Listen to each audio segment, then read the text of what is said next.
Ready to get going? Yeah, I'm ready. Y'all ready? Yeah, ready. Y'all ready? I was born ready. Since first grade. What? Since first... What does it say? I've been ready since first call? No. First call? Yeah, like the first call. Here we go. I'll just play it. There you go. I am always ready. I have been ready since first call. I am ready. Yeah, first call. Nailed it. Roll. I don't care if I look stupid or not. Drink vodka in moderation, kid.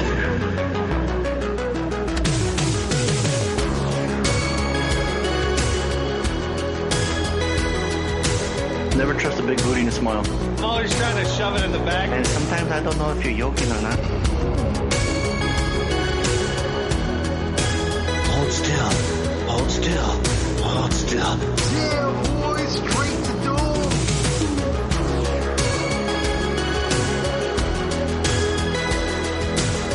I don't know why you sound like Bane. Let's look on that. Look it up, just let it be awkward. Aloha. Kerry Hiroiki Tagawa, you're listening to Bad Boys Podcast. You're so mine. Finish him. Yeah. That's a violent video game, by the way. There you go, right? Right. We all know what that does to kids. Hey, that was banned. Remember? I remember seeing the news articles showing the clips of the game, and you seen the fatality. Like, oh my god, you can do that in the game. I gotta. Well, play wasn't it like it wasn't Nintendo, or maybe it was a different game where instead of blood, you would get like blue blood or something. Like It they was literally had Sweat. It would be sweat. That's what Super they said. Nintendo. Super Nintendo's Mortal Kombat version had sweat. While the Sega Genesis had blood. And guess which one sold more? Probably the Sega Genesis. Sega. Yep, that's right. So. Yeah, what happened to Sega, anyways? I don't know. Nintendo. Oh wow! You're taking shots at. I bet you. Oh yeah, you probably played more Nintendo games than Sega. I never had a Sega. That's right. That's why you're hating, because you never had Genesis. I never. You see, or a Sega. I mean, I just knew that Sega went away CD. and eventually was a game developer. I think. Yeah. Think But did you ever think we'd have the crossover between Mario and Sonic? I mean, Nintendo had Mario. Sega had Sonic. Yeah, I don't know. Sonic has more movies than Mario right now too. So you said we're Sega. Right. I think Sonic's on the lead, right? Right. They have IP. That's for sure. Mm-hmm. Where's that Ultra Beast game though? Oh, right. What about the Shinobi? Dude. Shinobi was on Sega, wasn't it? I don't remember. Shinobi or Ninja Gaiden? Which one do you like better? I don't remember. Damn. I remember playing Shinobi at Circle K by my house, the arcade, and the bonus round. Oh, the one in that corner, the one Yep. like right across the street from your house. I remember that place. Yeah, you throw Ninja Stars as a bonus round. It was badass. Right. Dude. Think about that. That was a trip. Like now, you just go into the 7-Eleven, you go to liquor stores, you just grab your food and take off. You used to hang out there. You know what I mean? I would spend real fucking time honing my Street Fighter 2 skills. Mm-hmm. Yeah. Because here's another thing. Old video games, there wasn't a timer in the sense of there wasn't an automatic programming way of kicking off even good players. Right? Like if you won, you kept winning. You kept playing. You could put in a quarter and you could sit there for 15, 20 minutes. Beat the game. You beat the game. You get beat the game. M Bison. You can't do that anymore, man. Games will force you. Pay more money. They're like, you get 5 or 6 minutes and then we're going to kill you. Like, I don't give a fuck how good you are. Yeah, but you put in the work, though. You put in a bunch of quarters to get practice, to hone your skills, right? Sure. But what about the excitement, the honing your skills when a fucking stranger would come in and he put a quarter next to you and he goes, put a quarter, and then they put their quarter up on the ledge. Oh, that was the next person behind you. That was the guy in line. Dude, how the fucking person that come cool in and say, "Hey, yeah. challenger," and you just look over at him and give him a look. They give you a look. Like, what's up? Ready? And you're like, in your mind, you're like, oh fuck, fight. Like, I'm gonna fuck him up, or he's gonna fuck me up. It was fight, and it was like legit. Like, you know, you'd fight without your fist. Though, like, just use the joystick and button through the talking. It was exciting. It was exhilarating. Because then when you left, you're like, right, a good fight. And then when you left, you're like, fuck yeah, own that motherfucker, own the fucking man. What's up? You know. Yeah. Especially if it was an older guy too, an older person, you know, and you beat him, and you're like young kid, you're like, oh, it was even better, you know. It was one of those things. It was the first thing where non-athlete kids, aka nerds, could have some sort of competition, right? Besides like debate team or something like that. You know what I mean? But something that they weren't athletic, but they can beat you in a video game. Right. You can't outrun them in the football field, but you can beat them up in Street Fighter. But you could beat them on Street Fighter too. And they get all. You could fucking fatality their ass in Mortal Kombat. And then go have them go and cry and call them to their mommy. Right, exactly. All while you're sitting there eating your fucking warmed up nachos. Yeah. Or they go they smuggle a joint outside and then get in their IROC convertible with the cheerleader in the car and take off, and then you're like, damn, I'm still a nerd. But I beat him in Street Fighter though, so I'll always have that. He'll never have that. And who knows? Maybe Mr. IROC, he probably that's when he peaked. Mr. Nerd Guy, he's now fucking banging broads in the poolside in his fucking episode 764 of the Bad Boys Podcast. We're about to randomly rant on these movies. I'm your host, Fonso, aka Mike Lowry. Joining me as always, Harley, aka Marcus Burnett. And I'm Tony, aka MCP. Well, we've talked about this in the past, though. Nerd fandom is actually rules now. You know what I mean? It's not taboo. It's not, you know, it's cool to be a nerd, you know? Wasn't back then, but man, I think about that video game. There was, dude, and we had some crazy video games too, man. Remember that we had a Michael Jackson video game. Oh yeah, that's right. You guys remember Moonwalk? Did he throw his hat like a ninja star or something? Oh, and then he'd moonwalk and shit over your corpse. It was like it was like a smooth criminal hat, and then it was like he would whip you. But he turned into the robot, like in the video, right? Or am I tripping? Oh, I don't remember. Tony, is that correct? It sounds familiar, but I need to look it up. I was gonna say, man, we gotta see some photos, dude. I'm pretty nothing sure was cooler than that fucking Terminator 2 gun game. Oh. Holy shit, was that good? When you added a button to the side to shoot missiles or explosives, dude, it was awesome. Dude. In fact, you were in Terminator Judgment Day. You were like John Connor, right? Dude. Remember that game had controversy because you know why? I don't remember. The cops were the bad guys. Essentially, you're shooting cops because you're the Terminator. And cops that's hilarious. Billy's hurt, yeah. I wonder if they did that now with ICE when the people get upset. Cops were such bitches. They were such pussies. Like, in the 90s, they were like, oh, woe is us. We're killing all the people on the streets. Oh, woe is us. Smooth Criminal. Days, or Moonwalker. I'm sorry, it was Moonwalker. Moonwalker. Right. Joe Pesci was in the video. He was the bad guy. Oh, interesting. Yeah, you don't remember that video? Yeah, with the little glasses. Just a little tiny bit. Look, I'm waiting for Tony to show these pictures. He's over here looking at them. Just having a good old time, not even sharing it with us. Yeah, it's all right. I got it. No, I just had to find the specific video that showed the transformation. Gotcha. What point? Harley, you do your best job to describe it to the listeners, all right? I can't. I don't get to see the thing. Well, it's coming up. Relax. There you go. No, I don't get his projection. I can't see his. You can't see that? He never. He can never see it. Oh, that's right. Yeah. Hey, he's fighting zombies? Oh, this might be the greatest game of all time. I might have to robot form transformation. There you go. There he goes. Hey, look at that. Oh, he's got rocket packs. He's got a jetpack. He's fighting. He's got rocket coming out of his feet, out of his back, and his ass too. And his ass. And it makes a noise when he flies. And like he shoots missiles, just like they're homing tiny missiles. Little missile, yeah, homing missile, yeah. Shmo. Somehow, Hardy's like, what are y'all watching? I want to see. Oh, now he's got the lasers. Oh, zombie got him. Okay, that was the thing about games back in the day. You got to touch once and you turn back to normal form. Come on now. But look at this. Michael Jackson in his smooth criminal outfit, which was awesome, the white suit, and he's doing his kicks. He's doing his dance moves and just fighting. Yeah, he fights with it. And there's one of the kids he saved. See, they got a teddy bear, the little girl. He's trying to save the girl. You got flying zombies and shit in there. Transforming again.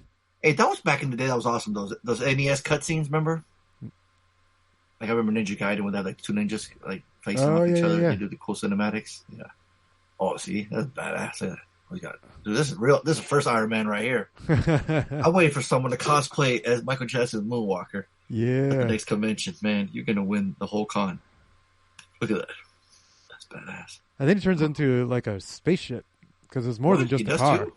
Oh yeah, he turns into a robot, and then the robot turns into a car. Children, and then the car turns into a space, like an airplane, like a jet.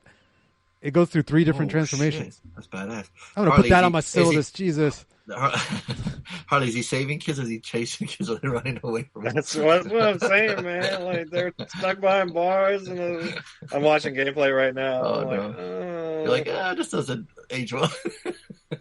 I don't know. Did you hear that? Well, we don't need to get into that. Oh, here we go. This is the movie Random Rants, All Things Movies podcast. Yeah. All things controversial. Hey, we did have some Super Bowl commercials. They showed some trailers, showed some new stuff. Man, I tried to watch them damn commercials. They were so dumb.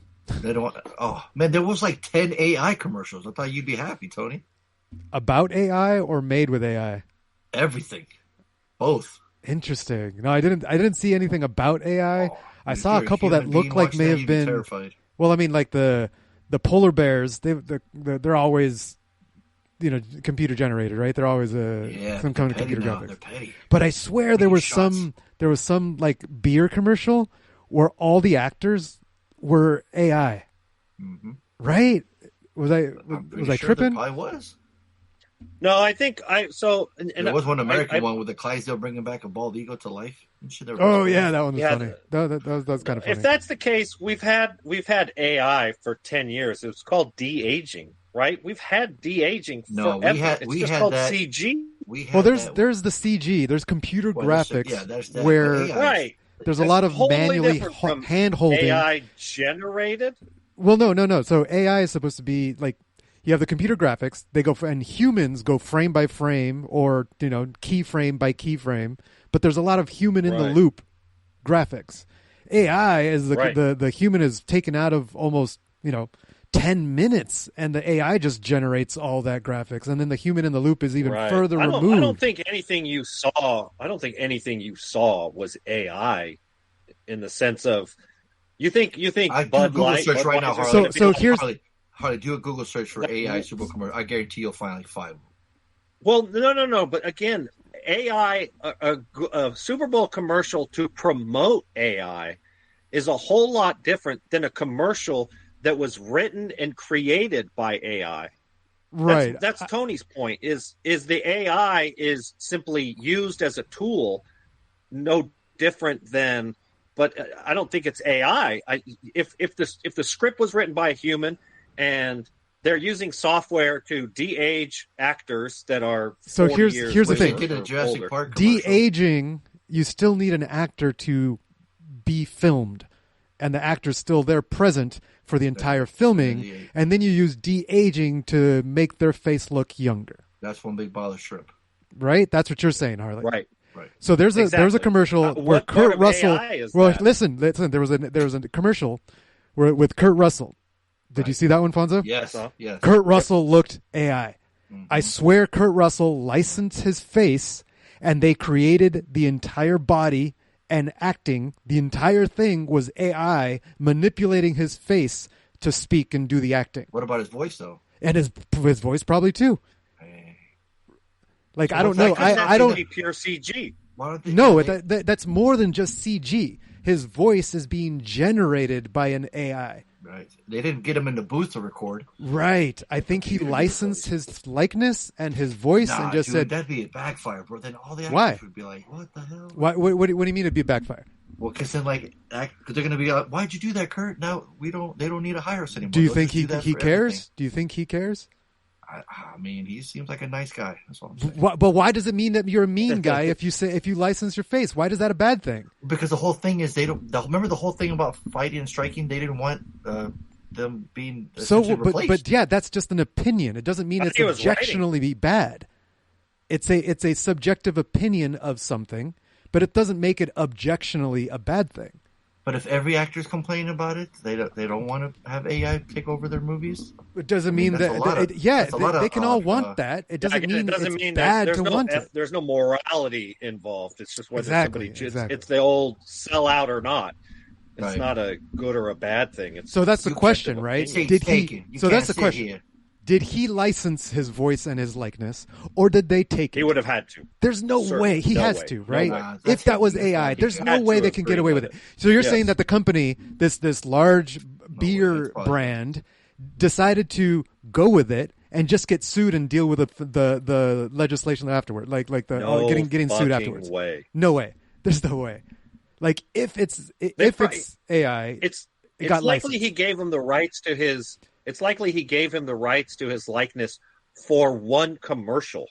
It's not like here's It's me. possible. You can do whatever the Right, fuck you right, want with right, me. right, No, right. it's probably for 1 3-minute or 1 30-second spot, and to be reused for No, it's entirely eternity, possible. but- It's entirely possible him and his that dog. they filmed it on a green screen, and Kurt Russell did the filming, did the voice acting, did all of it, but they just used AI to put all of that acting into the snow and into the sets, and so everything looks like it's got that AI shine to it.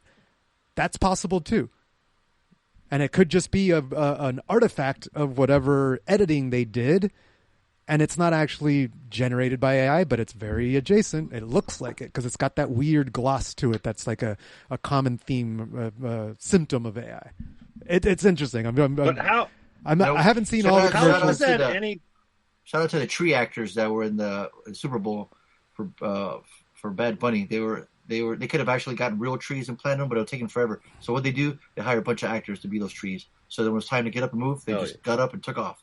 Wait, what? Tree man. There Yeah. was actors in the trees? Yes, there's a video. That's awesome. There's Yeah. a video from somebody in the crowd at the game recording, and then you see the trees get up, and you see green legs and start running away. You got real actors. I would have loved to have gotten that game to be a tree at the Super Bowl. Why not? Let me pay you to be there. Yes. Because think about it, it's got to be easier than planting them, right? Grabbing all of them, putting them Oh, there. of course. Yeah, got yeah, yeah. time Well, for it, it's so- got to be easier than having somebody come around and pick up a real plant, Thank you. Exactly. So why right? not So yeah, make just people trees and then get them build a off? plant around the person. Pretty A awesome. real tree Pretty the awesome. size of that would weigh 450 pounds. Exactly. I mean, Exactly. That's what I'm That's the saying. point. So Yeah. just dress up as a bush and then go there. And it's Brilliant. Show's over. They got up, started running. It was hilarious. It was pretty funny to see. But there was another one that dude, what about the scary one where like Ring cameras can turn on all in your neighborhood?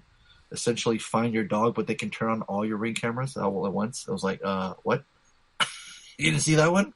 I read some about that social years media ago, yeah. headline about that. Oh, okay. Yeah, it's like some of There's the kids, like you have to dog lost, and it was Batman Sonar from Batman Begins. Remember? yeah. No, I read about Whole that. neighborhood turned on. You have to opt into it. So you say yes. I allow my camera to be used in emergencies to find blah blah blah blah blah. And then they're gonna ask you a question. Well, you don't like dogs? You don't like kids? Kind of monster are you? Yeah, I mean you can say no. The fact that they can do it, right? I have to. That's just I have tech. to opt in. If any corporation that owns my data, I have to opt in for them to sell it. Right? It's terms and conditions. Right. Except for every other week, I get a letter in the mail, and it's an apology. We lost all of your data. Sucks to be you. You should Fuck off. You should opt in, Next. bitch. Like, so what good is me opting out if they just all fucking leak my quote unquote leak? I mean, I actually don't think it's a conspiracy. I think it's just difficult to be like not lose information. Like you have trillions of fucking, numbers and millions of people, like, and it just requires one hacker to be really, really interested in this information. And yeah, it just gets leaked. Tony, you obviously would have a ton of insight into Well, this. it's more it's less one hacker's interested. It's more that there's millions of hackers interested. And Right. so if you have a 0.01% chance of getting hacked, well, guess what? If there's 10 million people trying to hack you, that likelihood is going up. So it's less about one really persistent hacker and more like, hey, everyone's trying to get your shit, and if you don't have your shit secure, And they're going to find the weak. they're going to find a weak point. Right. Yeah. I want to know. But my point is, it's not a conspiracy that they're doing it intentionally There and then is- just asking for forgiveness, but they're actually selling it.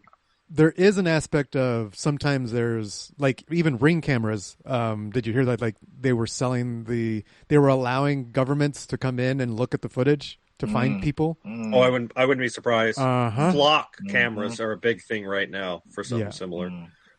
So there is some like backdoor bullshit that's going on that you have to watch What I out want to for. know is ILM, Industrial Light and Magic, right? We all familiar with them. They do great work.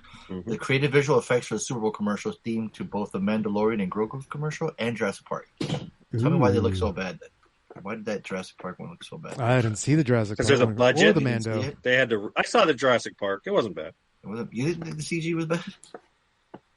I thought it was fun. The de-aging. Yeah.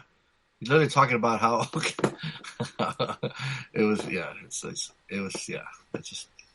Well, you can watch it later if you want, but yeah. But the Mandalorian one was kind of funny because they had like it was. I guess it's going to be a movie, not a TV show, which I had no idea. But instead of using horses like as a character, it was like those not wombats. What are they called? The ones the snow ones, essentially the ones they're riding. That was kind of funny looking. But seeing Sam Neill take a selfie with T-Rex was kind of funny. I think it was for the internet speed or something, wasn't it? The Jurassic Park one. Do you remember, Harley? I don't. Because they had, yeah. I missed a lot of the commercials. Oh, you did? Were you high? I was, yeah. Yes. Yes, as a matter of fact, I was. So you didn't see any movie trailers? I started to see the trailer to Hail Mary, and I immediately got up and walked away. Okay. So, yeah. One, because you already want to see it, or Well, two, because you don't care? No, I absolutely want to see it. I'm excited. Okay. The one that I was curious, I'm watching it. It looks like a Tarantino movie, and it's a sequel to Brad Pitt's character Cliff Booth from Once Upon a Time in Hollywood. Okay, so I saw that trailer, but they didn't explain what the movie was, and I even kind of like quickly Googled I didn't know what it was or went either. on Brad Pitt's IMDb. Yeah. I couldn't find it. It's directed But by. that makes sense. Get the Cliff this. Booth thing. It's a sequel to Once Upon a Time in Hollywood, Brad Pitt's character, and directed by David Fincher. What? Yes, it's crazy. It's like a Tarantino script or the character. story. Crazy. David Fincher directing. I think it's pretty cool. I had no idea. Dude, that's amazing. I know. And there was a cool Dunkin' Donuts one with like old school '90s cast, like Steve Urkel, Alfonso Ribeiro from Fresh Prince. That was kind of funny. And like Ted Danson from Cheers. The Adventures of Cliff Booth. Yeah. It's literally his character. Crazy. Dude. I know. I guess he's doing some movie called Strangers, too. Yeah, I don't know. So he's finally getting back at work. About motherfucking time, Fincher. Jesus Christ. Okay, so that trailer was a Fincher movie. Mm-hmm. Super cool. I know, right? And I like how they had their mouths scratched off when they were about to curse. Because you can't curse on TV, so they just kept scratching off. Right, and Tarantino he's the writer. But Tony, they did mention another one where it's like a-i.com where you can get your server name before it's too late, before all your name can get taken off ai.com or something. A-i.com? I think it was that, yeah. Where it's like, here, get your, what is it called, server name? No, your domain name? Yeah. Yeah, interesting, because that's a common thing. A-i.com, conversations are conversational. But the Svetka vodka or something was, I think it was pure AI. Yeah. There was again, does pure CG automatically mean AI now? I don't think so. No. I think we're just so inundated with the term AI in every fucking I don't think that's of it. my life. I don't think that's people it. just assume anything that's fake is well, now if people would say so, if you're old, you would say that, right? So AI is specifically where you type in a prompt and the visuals are just generated for you. Exactly. But that's not CG. Any of this is that's AI. not CG. That's AI. Agreed. Right. And you're he's not listening. But what people are saying is that some of the commercials, at least the different scenes in the commercial, was just somebody typed it in and it generated the visuals. That's what people are I guess concerned about. Is that these commercials almost a quarter of this year's Super Bowl ads, 15 of the 66 spots, which sold for an average of $8 million for 30-second slots, featured AI, according to iSpot. Featured some kind of AI, either a character or a scene or something that was just prompt generated instead of computer graphics by a human. I think that's the big concern. Yeah. Nearly 1/3, 30% of creative ads are now built from scratch or enhanced using generative AI. Right, generative AI. That's probably the better term to use. Can AI do this podcast better than us? Yes. Probably better than us. Better than us. Define, it's better in a very subjective term here. Yeah, define that, Harley. Tony? Yeah, better in what way? Is it going You to said it. You piss tell people us. off? You said yes. You said Yeah, yes better, immediately. better. But how do you define better? More entertaining. Entertaining to who? The listeners. Our 6 listeners who are actively in our podcast. chat. How does the AI be better than actual human beings in a podcast? If you're, there's different ways to define it. If you're going for pure entertainment and you're entertained by the dumb shit computers can say, like glitching, that could be entertaining. Let me put it this way. YouTube Music has this experimental thing that you can opt into, and every few songs, so I opt into it because I opt into everything. And they have these 2 AI hosts, like they're radio show hosts, and they talk about the next track that's about to come up. They're taking all the jobs, Harley. They're taking all of them. Yeah, and they talk about like oh, that this artist came up with this song when they were blah blah blah blah blah, and then the other one will try to make a joke based on that. I was like, oh well, they should have been blah blah blah, and then, so like they try to, and I'm like, this is so dumb, but I'm entertained by it, and okay. I learned something. I'm like, oh, this artist talked to when they created this song, they were thinking about this. I was like, that's kind of cool. I got a little bit of information. And let me ask you this: that same information would have been better coming from, like, say, I don't know, like Daisy Fuentes, for example. No. What? Yeah, I say a hot VJ from MTV back in the day. What about it? Would that info be better coming from her than the 2 robots no, you were talking about? It would not be better. It absolutely would be. No, how would it be better? It's the same information. It's the same information. But it's from her. So what? She's better to look at than these 2 robots. I can't see them. I'm only listening through my ears. What the fuck? You're listening? Oh, see, that's what I'm saying. I just said YouTube Music. Video. You're watching YouTube, though. No, I'm listening to YouTube Music. Oh, and they were trying to crack jokes? Yes. Oh, I want to listen to music. I don't want to hear these 2 dumbass robots. But that's why, like, people go to, like, people listen to radio, and there's radio DJs that they talk on their radio show. Nobody. That's what happens. That's what happens on the radio. That's all this is doing. Yeah, but they're not. It's not funny. For you, that's what I'm saying. For you, it's not funny. You haven't even heard them, and you think they're not funny. Yeah. That's my point. How do you describe things are better? Everyone has a different metric. Everybody has a different way of saying things are better. I enjoy it. I guess I would say if there was an actual human talking on YouTube Music and telling me facts, like I say, Matt Pinfield has been around forever. Is very knowledgeable about music and has interviewed bands, like a Rick Rackman from Headbangers Balls back in the day. I'd be like, oh, this guy knows his shit. I'm gonna listen to him. He's like, yeah, but an AI, like, they can pull the data from anywhere instantly. Like, yeah, but he's never partied with Guns N' Roses. He's never partied with Metallica back in the day. It's a different thing. Just because, if anybody wrote about hanging out with those people, the AI could bring all that writing together and give you a entertaining narrative. It wouldn't be entertaining narrative just to read somebody else's story. I'd rather hear the person that partied with them. I'd rather hear them sell this. No, right, that's what you want to hear. That's what you want to hear. That's what the point. AI could do very well is you could prompt AI, and it's like, read me La Bamba the Film's Wikipedia in 3 minutes or less, and give it a dramatic flair. And it just figured out what Harley for 99% of the audience, they would be perfectly happy with that. I think it would be good for getting people hard data. Now, obviously, proofreading or making sure that it's accurate is a whole nother issue. Right, but you run into that with real people anyway. Of course. Harley, the job you did when you were selling your solar, the AI could do it better, right? I never sold solar. Never. What did you sell? What were you selling? I didn't sell it. I didn't sell solar. I was tech support. Okay. I was like, AI do better tech support? You don't sell cable. Could AI do better tech support than you? No. Not in the current, maybe not in the current state, but it maybe will not be. now. You could in the future, for sure.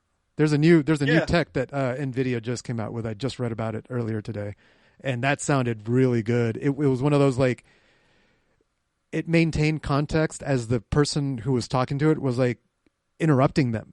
And normally, if you interrupt an AI as you're talking to it, it like glitches out. But this one, like, this one, like, was able to maintain. Like, they said, like, oh yeah, I'm from Italy, and they're like, wait, you're from Italy? What's your name? And they're like, it's Sarah, and then what's her last name? Like the guy kept interrupting the AI. You wanted to see if it was AI or not. Well, no, he knew it was AI. He was just testing it. And he was just putting it through its paces, right? And it was able to deal with his an answer for everything, interruptions, and answer like, this is my last name, and it's like, well, what part of Italy were you from, and blah blah blah, and it would make up a story, like, oh, my dad was blah blah blah, and then then the AI returned to the original story that they were telling. It was wild. I was like, that's whoa, like what old people do, right? They start telling somebody, "Oh, hi, you sound like you have an accent. Where are you from, darling?" And then just start going off on and then you're like, "No, but I'm calling about the order, so I have to." Yeah, and then you're like, you have to remember that. No, I need to bring back and call about what I intended to call about, which was to confirm your orders for X, Y, and Z. That's crazy. Yeah, it's not quite there yet, but it's on its way. What about your job, Tony? Can AI do your job? AI can do. He already is having it do with his job. Right, exactly. Sorry. Like AI is already doing my job in terms of rudimentary coding. I barely code the basics anymore. I have AI do the basics. Now I do the architecting. So I'm more managing agents to write the code that's just like basic code. I rarely write basic code anymore. So yes, AI has taken my job, but it hasn't. I'm not out of a job. My job just changed. Instead of the, It's almost there. You said it's almost there. Yeah. But I mean, that's the goal. Like, the biggest problem with capitalism right now is that it's shareholder, not stakeholder. Meaning that when we get technology that improves the state of things, the focus is to profit the shareholders and not everybody who's at stake. That's what as soon as we get to that point and we start doing that, when technology improves the state of things, everybody is beneficial. Everybody benefits, not just the fat cats at the top. That's all that needs to change. And then everybody will be like, yes, okay, bring technology. Everybody will benefit from the technology. Right now, we're but the problem is humans have used technology to only make that divide bigger and bigger. Right. Bigger. But that's why the internet is so now important they're right like, now, man. we're going to create AI and it's going to displace everybody. And all of that capital is still going to get made. All the sweet profit is the billions and the trillions of GDP is still going to get made. But you don't have a job. And the 5 tech companies that control all the AI, their shareholders are the richest 0.01% in the world. That's my point. That's what I'm trying to point out. Yeah, no, you're absolutely right. Everything you just said is absolutely right. Yeah, that's the problem. Is AI is going to cause more problems before it's going to cause solutions. But it's also going to bring solutions. It's just anytime there's a new technology, there's a transition period, and the transition period is turbulent. Turbulence has negatives in it. We're going to experience some negatives, but there's going to be positive down the road. It's just not right now. That's it. How long do you think that's going to take, homie? Because my youngest kid is almost 18 years old, right? Yeah, it's going to take probably a couple decades. Right. That's a problem for like an entire generation of kids, man. Yeah, well, I mean, 100 years ago, they had different types of problems, and it got better. And it sucked during those 2 decades. Eventually. But it did eventually get better. Yeah, it kind of sucks for people right now, but... I don't know. I feel like when the internet was created, I mean, we all witnessed it, right? We witnessed it, but we lived through the beginning, the peak, the zenith, whatever you want to call it, to today, right? Any of us, Gen Xers, early millennials, et cetera, et cetera. It was in every classroom when we get to high school or when we, et cetera, et cetera. But it wasn't there when we were fucking kids. Man, we were still in the streets. We were still kicking handballs. Whatever. That's a whole nother thing, because there's some data that I just started seeing about education level, literacy rates. Gen Z is the first generation that has lowered literacy rates. And interesting. And then when they were doing the studies, they correlated it with the introduction of digital learning in the classroom. At the moment that like 3 hours of the day were spent on computer in the classroom is when test scores started dropping. Mm. So we may have been the last generation to experience the benefit of technology. Sort of upbringing without the internet. Right. We certainly didn't have social was, media breathing down our throats when we were kids. Yeah. But now that it's like everywhere, like it's almost like they're not retaining the knowledge as much. I think a lot of that is just the scattered. It's just the short-term attention span. That maybe I didn't see any now. cross studies about that. You know, right, like, there's lots of confounding variables in that study yeah, for sure. But I still think the internet is what's going to help bring us into the future because it's allowing all of us to communicate and instantly instantly be able to see the state of things from anywhere. Because a lot of shit happens through the hiding of facts, right? Don't you occlude a certain set of people from the truth. Internet allows the truth to get filtered through, and you get to see like, oh shit, that's not. They told me this, but the reality is that, and that's what's happening. You know, we're able to see more. The internet democratized information. Yes, and I think that's going to be huge. And not all of it is accurate. Of course, we know this more than ever before, but accurate information is there, and you just have to be motivated to actually look for it. Well, yeah, there's the information and there's the connection to other people. You realize that there's other people who are completely different than you, but you're still more like them than the person that's like next door. You know what I mean? Like it allows people to connect 100%. more. So anyway, movies, bad boys. Movies. I miss when AI. We were talking about Allen Iverson, the Hall of Fame lifetime All-Star. Let's see, where are we at? Well, no. No, that was Gary Payton. Oh, the gloves. Yeah, Allen was the answer. Yeah, that was good. Right. I did finish Fallout.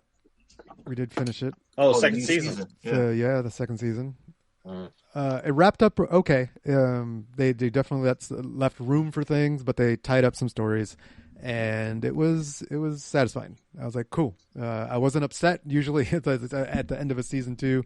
Right, you're Mr. Hater on sequels. I know. I hate season 2s, but this one worked. It was all right. So it was just $1. Just $1. There were some fun parts. There were some fun parts. Yeah. Like there were some like, oh, this was fucking Slater scene, like the action, and you get to see some. I don't want to spoil it, but you get to see some things from the video games where you're like, yes, I remember that. That was fun. That was cool. And so it did have some Easter of that. eggs are fun, for sure. Yeah, the Easter eggs. Exactly. Nice. Yeah, did you guys hear the movie called Undertone? Undertone. It was shared by my friend. She said, hey, check this out. The host of a popular paranormal podcast becomes haunted by a terrifying recordings mysteriously sent her way. And it says the tagline, the scariest movie you'll ever hear. Ew. So they're editing and playing stuff, and it's, No thanks. I watched like a few minutes and stopped. Go, yep, I'm going to stop right there. I'm going to watch this. I see the face that's like on the screen next to this image. I'm like, no thanks. I don't want to see that. Yeah. But like, remember, what was that other one, Pontypool, where like you would hear stuff and... Oh yeah, Pontypool. Like it was like was that the one that it spread through the airwaves? Yeah, exactly. Yeah. But this one, she's recording a podcast and like there's clips, there's editing, there's like MP3 files just from the trailer, and I'm like, ooh, this is kind of cool. You know, like a little small setting, but it says the scariest movie you'll ever hear. I know it sounds kind of cool. There's have you heard of the one, the Iron Lung? Yeah, I just saw something. Yeah, I saw something about that recently. It's like based on a video game. It is kind of. Oh, it's that dude that streams or whatever. He's part of it, right? Right. Markiplier or something? Markiplier. It did like 28 million or something recently. Yeah. I was reading about that. Yeah, it was like, oh, I thought that was interesting. But it's like, it's a planet of blood. Yeah, in a post-apocalyptic future after the Quiet Rapture event, a convict explores a blood ocean on a desolate moon using a submarine called the Iron Lung to search for missing stars and planets.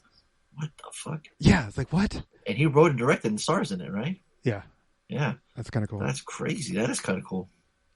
Interesting. But it was like based on an indie game, and like from what I've heard, if you look up the story that the indie game gives you, it gives you enough background, but it doesn't give you any plot.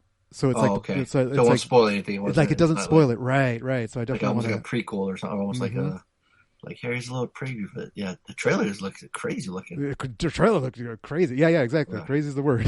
Yeah. Okay. Well, there you go. That was Iron Lung and what was the other one I said? Undertone.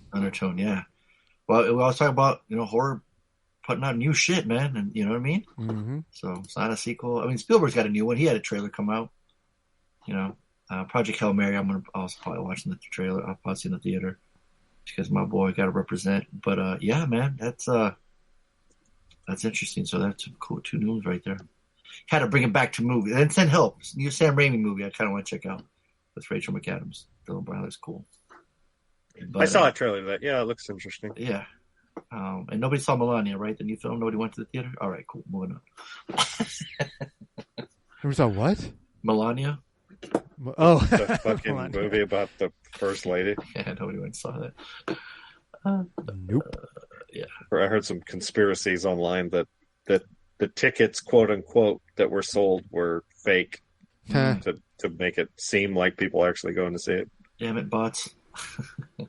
Damn it, AI! Stop doing that. Damn it, AI! Damn it, bots! Damn it, everybody! Damn it, robots! Yeah. That's speaking of movies. Since we have no extras, I think it's. The bell just rang. I think it's time to sit in your seats. Sucker. Come on now. Is this your homework? Is this your homework? Is this your homework? Is this yours, Larry? Is this your homework? Is this your homework? We know that this is your homework. We know that this is your homework. I'm pretty sure this was a Fonso episode. I had a double feature this week. Yep. There's all my picks, yeah. Oh, that's right. Yeah. Well, my friend Amy, she said, "Hey, I just watched this in our group chat." And she said, "Hey, that's pretty fun. Check it out." I'm like, "All right, add it to the syllabus." My name landed. New homework. I'm like, "Okay, perfect time. Here we go." Estranged half-brothers Johnny and James reunite after their father's mysterious death as they search for the truth. Buried secrets reveal a conspiracy threatening to tear their family apart. Buddy comedy, one-person army action, whodunit action comedy. Yeah, this has full-on buddy cop 80s style. Like this is like the full-on 80s action buddy cop, right? Other 48 Hours, Lethal Weapon kind of deal. I was getting those Bad Boys, yeah, for sure, yeah. And just they're law enforcement. There's some version of law enforcement. There is, yeah, and an old Navy SEAL, right? We got some freaking Yakuza. We got a lovely actual location. We're actually in locale. Right? Beautiful Hawaii. Yeah, that was New Zealand. Is it Hawaii? Yeah. Where is it? I thought it was New Zealand. I made that joke. Hawaii. On location, filming location, Auckland, New Zealand. Oh. It probably told you it was Hawaii. Oh, it does say Hawaii too. Implied. Yeah. Right. It says Hawaii yesterday, but it also says Auckland. Well, the plot of the movie is in Hawaii. Yes, exactly. Right. Yeah. Everybody's wearing Hawaiian shirts and not Hawaiian shirts. I'm pretty sure they said Hawaii. Man, that it looked like AI Hawaii in the background. AI Hawaii. Right. Hawaii. Hawaii. There was a lot. Get out of here! Hey, we need to put a sounder when the title gets created on the podcast. We need explosions, air horns. Motherfucker said Hawaii-AI like a TV Help 5 or something. That was crazy. Harley, did you hear what my man just said?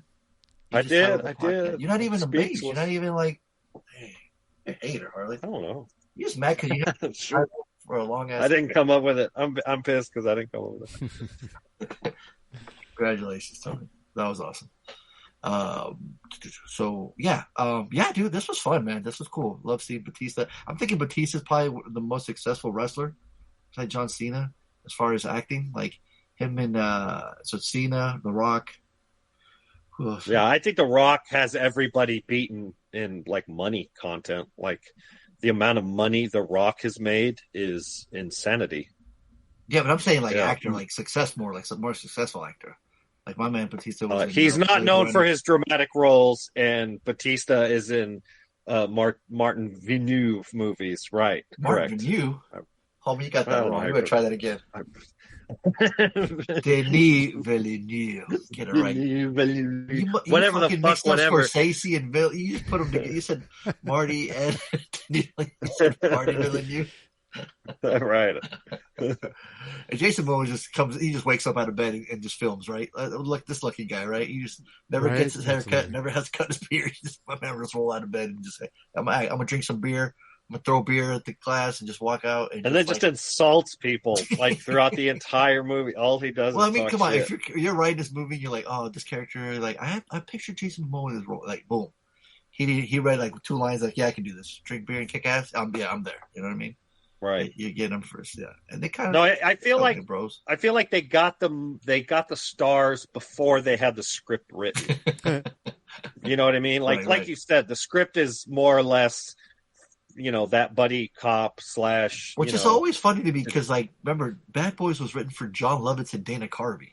Remember right. that? But that's how universal that script can be, right? That just sort of this one takes place in Hawaii and it talks about the indigenous population and how their lands are being taken away from them. That's the social commentary. But other than that, it's a buddy action flick with lots of rated R jokes. Rated R violence too. A lot of rated R violence. Oh my god! Some of those scenes at the beginning. Oh. One of my favorites was when Batista's got the dude's helmet. Like Sin City Marv style. Yeah, and it's like, oh, he's erasing his head.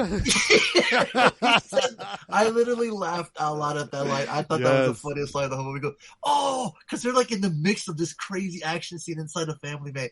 And he literally goes, he's erasing his head. It sounds so funny that you look at his helmet's like getting smaller and smaller. That shit was funny. That whole scene was crazy. It was funny. Mm-hmm. No, that scene in the first scene when Momoa is basically just drinking beers and throwing beers at the Yakuza. Yeah. But the scene, it's not, you don't actually see what happens, but the guy's lands, you could tell it lands with his neck on the broken glass and the camera shifts up and you don't see it, but you see Momoa grab his head and run it back and forth. Oh my God. That got me so good. I was like, so good. Yeah. Because a lot of times, right, we see, I mean, it's right. It's gotta be rated R. Rated R. Yeah. We just don't see rated R. I don't think these movies they're not in the theater, so I don't think the MPAA really has a say per se. It doesn't matter. It could just really. You still got to run it through them. I mean, obviously, you're right. It says rated R on IMDb. Yeah. right? They got to still go to the ratings board. They say, right. But they go to the ratings board, but they get the interns to rate them. Yeah. Hey, can you watch this movie? Guy takes a rip of a bowl. Yeah, I'll check it out. Oh, this movie's blonde. Yeah, man, it's approved. Stamps it, moves up, and goes.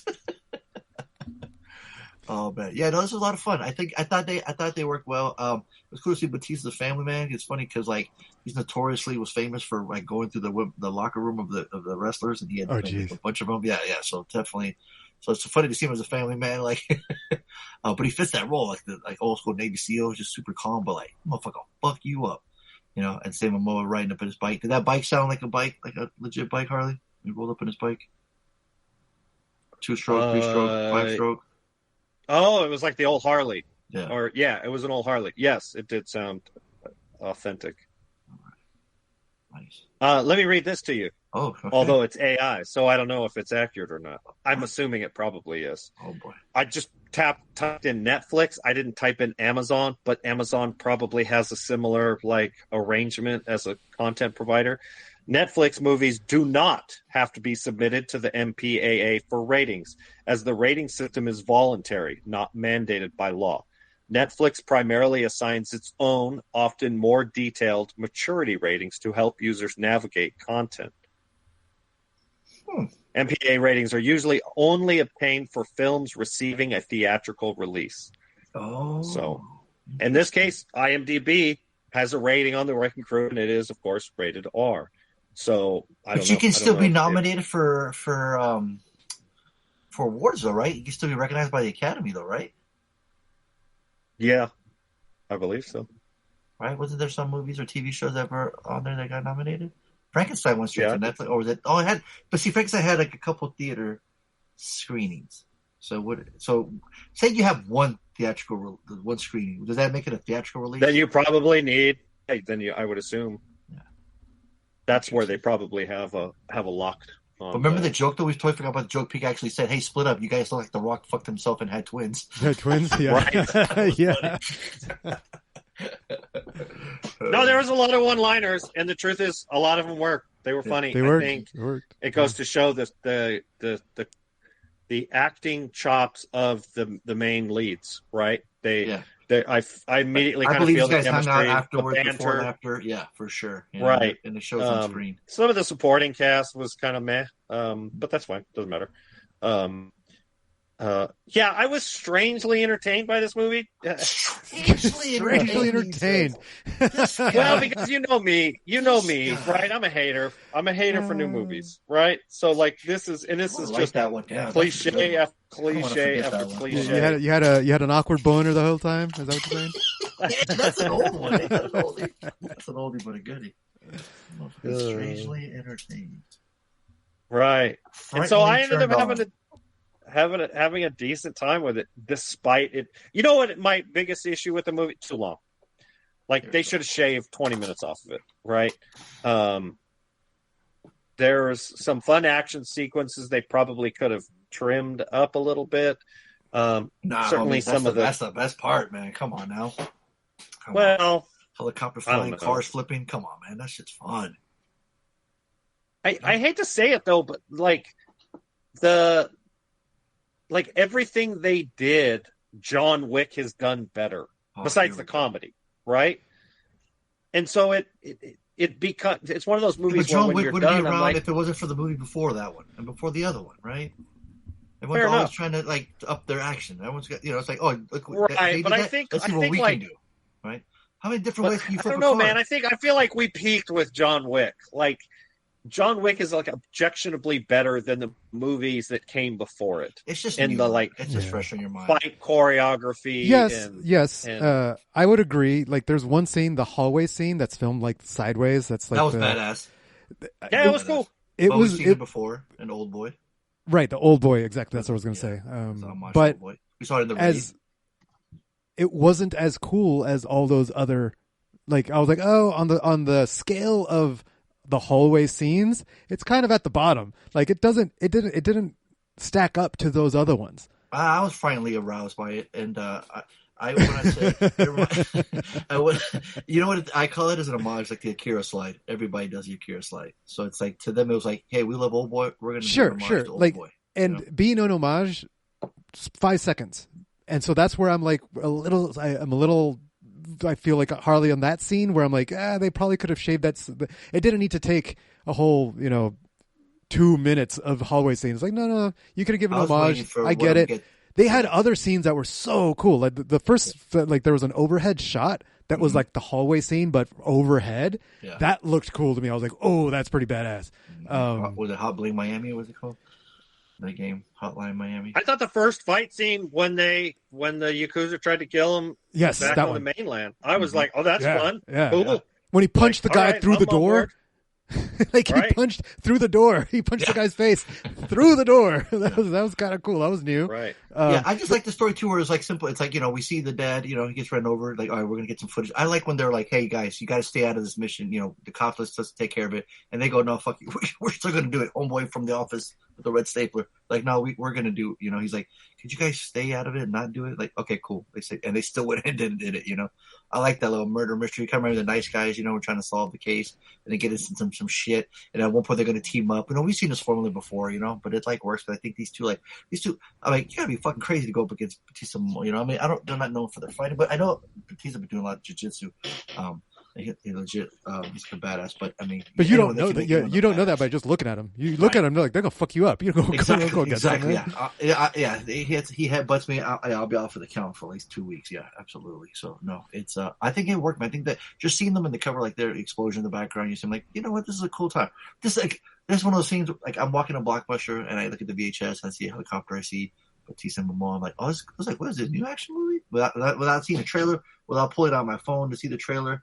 Back in the day, we would just grab a VHS. We look at 2 scenes in the back. It was 2 squares. They had to sell you a movie with 2 pictures in the back, right? It was an explosion and somebody like Arnold holding a gun or something, And I'm like, sold. Right. I'm there. You know what I mean? I had fun with it. Yeah, no, I had fun with it.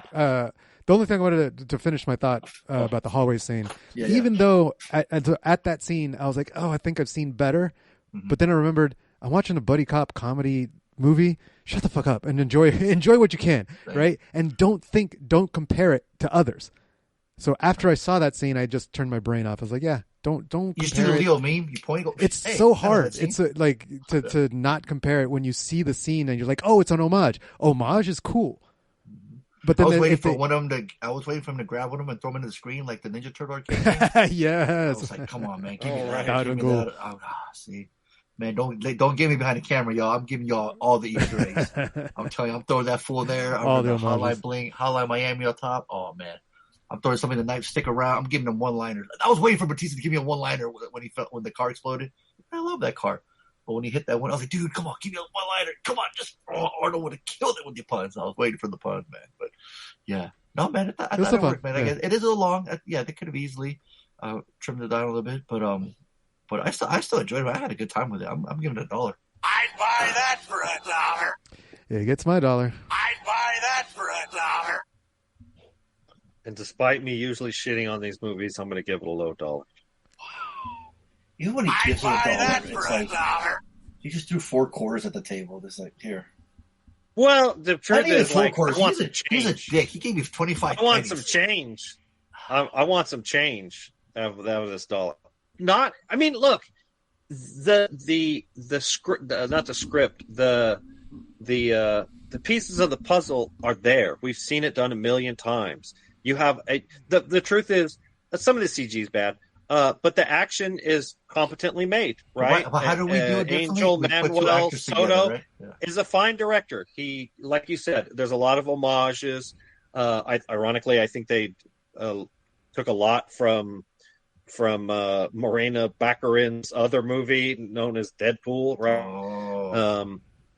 The chase scene on the motorcycles and shit, right? That was that. But I think Deadpool did it first, right? No one's ever done that before. Right. No, of course not. But my point is that you know why they did that? You know why they did it, Harley? Because it works. Because guys on motorcycles, it's fun. They're going high speed, right? High speed. Who doesn't like speed? Do you like speed, Harley? Do you like going fast on your motorcycle? Do you? I do. There you go. I do. And what happens when you see a guy shooting when he's on a motorcycle too? What does that look like? That spooky. I've never seen that in real life. Does it give you a spooky boner when you watch that? No. I'm trying to pop Tony. No. I'm right now, Tony. I'm right now. But it looks fucking cool, right? They got helmets. They look badass, and they're cutting through traffic. Right. No, there's a reason why the formula has worked a dozen times, right? Because it works. Boop. Give me a booner. A booner. And the last 30 years of cinema is littered with failures that just right. So here's one that comes. Here's one do it. Here comes one that does a fairly decent job Batista of giving you slap their big dicks on your face. Exactly. And watch this shit, enjoy exactly. It, right? Exactly. You love and that's why I give it $1. Hell yeah. No, you say, begrudgingly give it $1. Well, no, I'm not like. I mean, I'm just give it $1. It's a real. As much as I hate these types of movies, I'm gonna give it $1. What a backhanded compliment!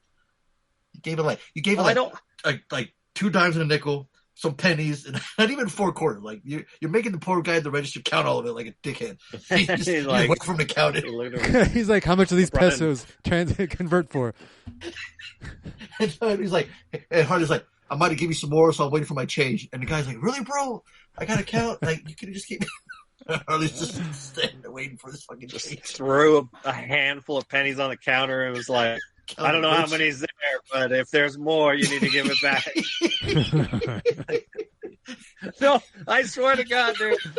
When I bought those fucking Coronas in a banana box, yeah, I'll get to it on my weekends. But I literally got home and I was like, wait, did they charge me CRV? Oh my gosh, this guy. Of course he did. Of course he did. Nice caller. This guy. Don't ever change, Harley. I won't. All right, game time. Who the fuck are you? I'm Mr. Bennett. I'm Reggie. Who the fuck is Reggie? Who fucking Reggie. To play, either call 442-444-0742 or go to badboyspodcast.com or send an email to badboyspodcast@gmail.com. You ever made love to a man? No. You want to? Oh, where are we at point-wise, Harley? Point-wise. Harley doesn't know shit. No. I am not to date. Real quick.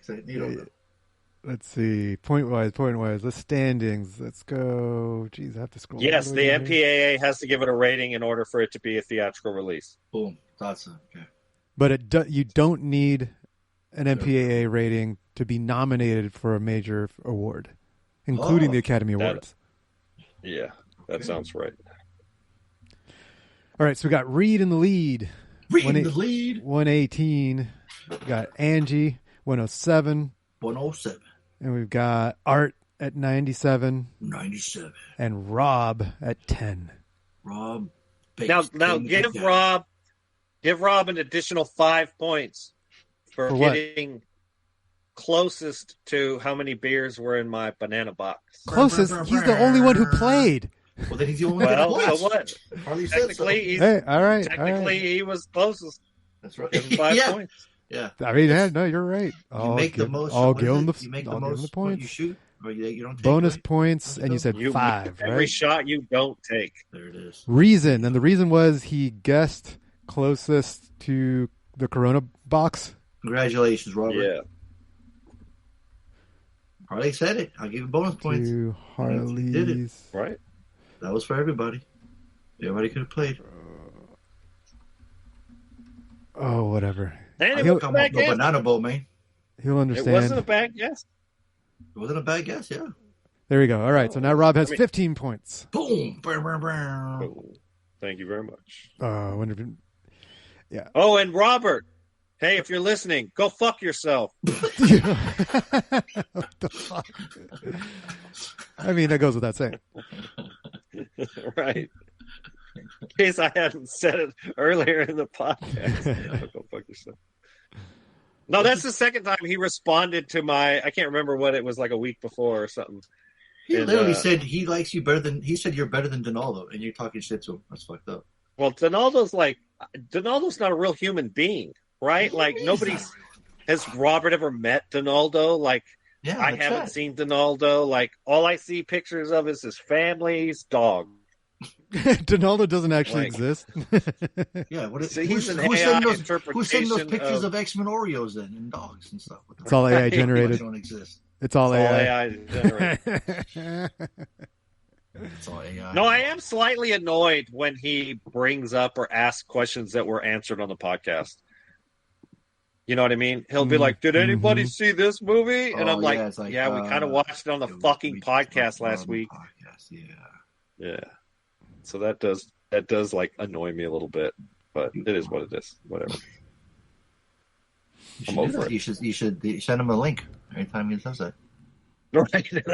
Oh, he's like, yeah, you know what I did? I heard it on the podcast. Oh, yeah, it was on the Bad Boys podcast. Oh, that's right. Episode this. Boom. Here's the link.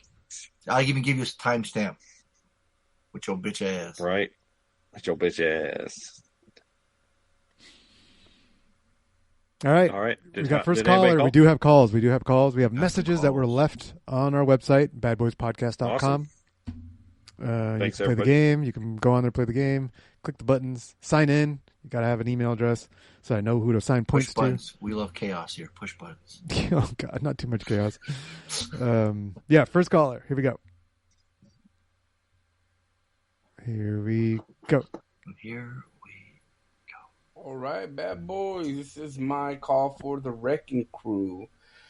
I thought this was a decent movie. This was a good movie. I stayed up late night watching it. I'm thinking maybe I'll stop it, watch it the next day. I actually stayed up till 2 o'clock in the morning and finished the movie. Goddamn. Action was good. Comedy was good. You know, I really don't like Jason Momoa. The only thing I liked him in was in fucking Games of Thrones. And he died quickly there. But I don't know. I don't like him as Aquaman. I don't like him. I feel like he's one of those actors that can't have a starring role. I mean, he has to have like somebody beside him. Because even in Fast and the Furious 10, he was like, ugh. It was all right, But like I said, I just don't like his acting. I don't know. There's something about it.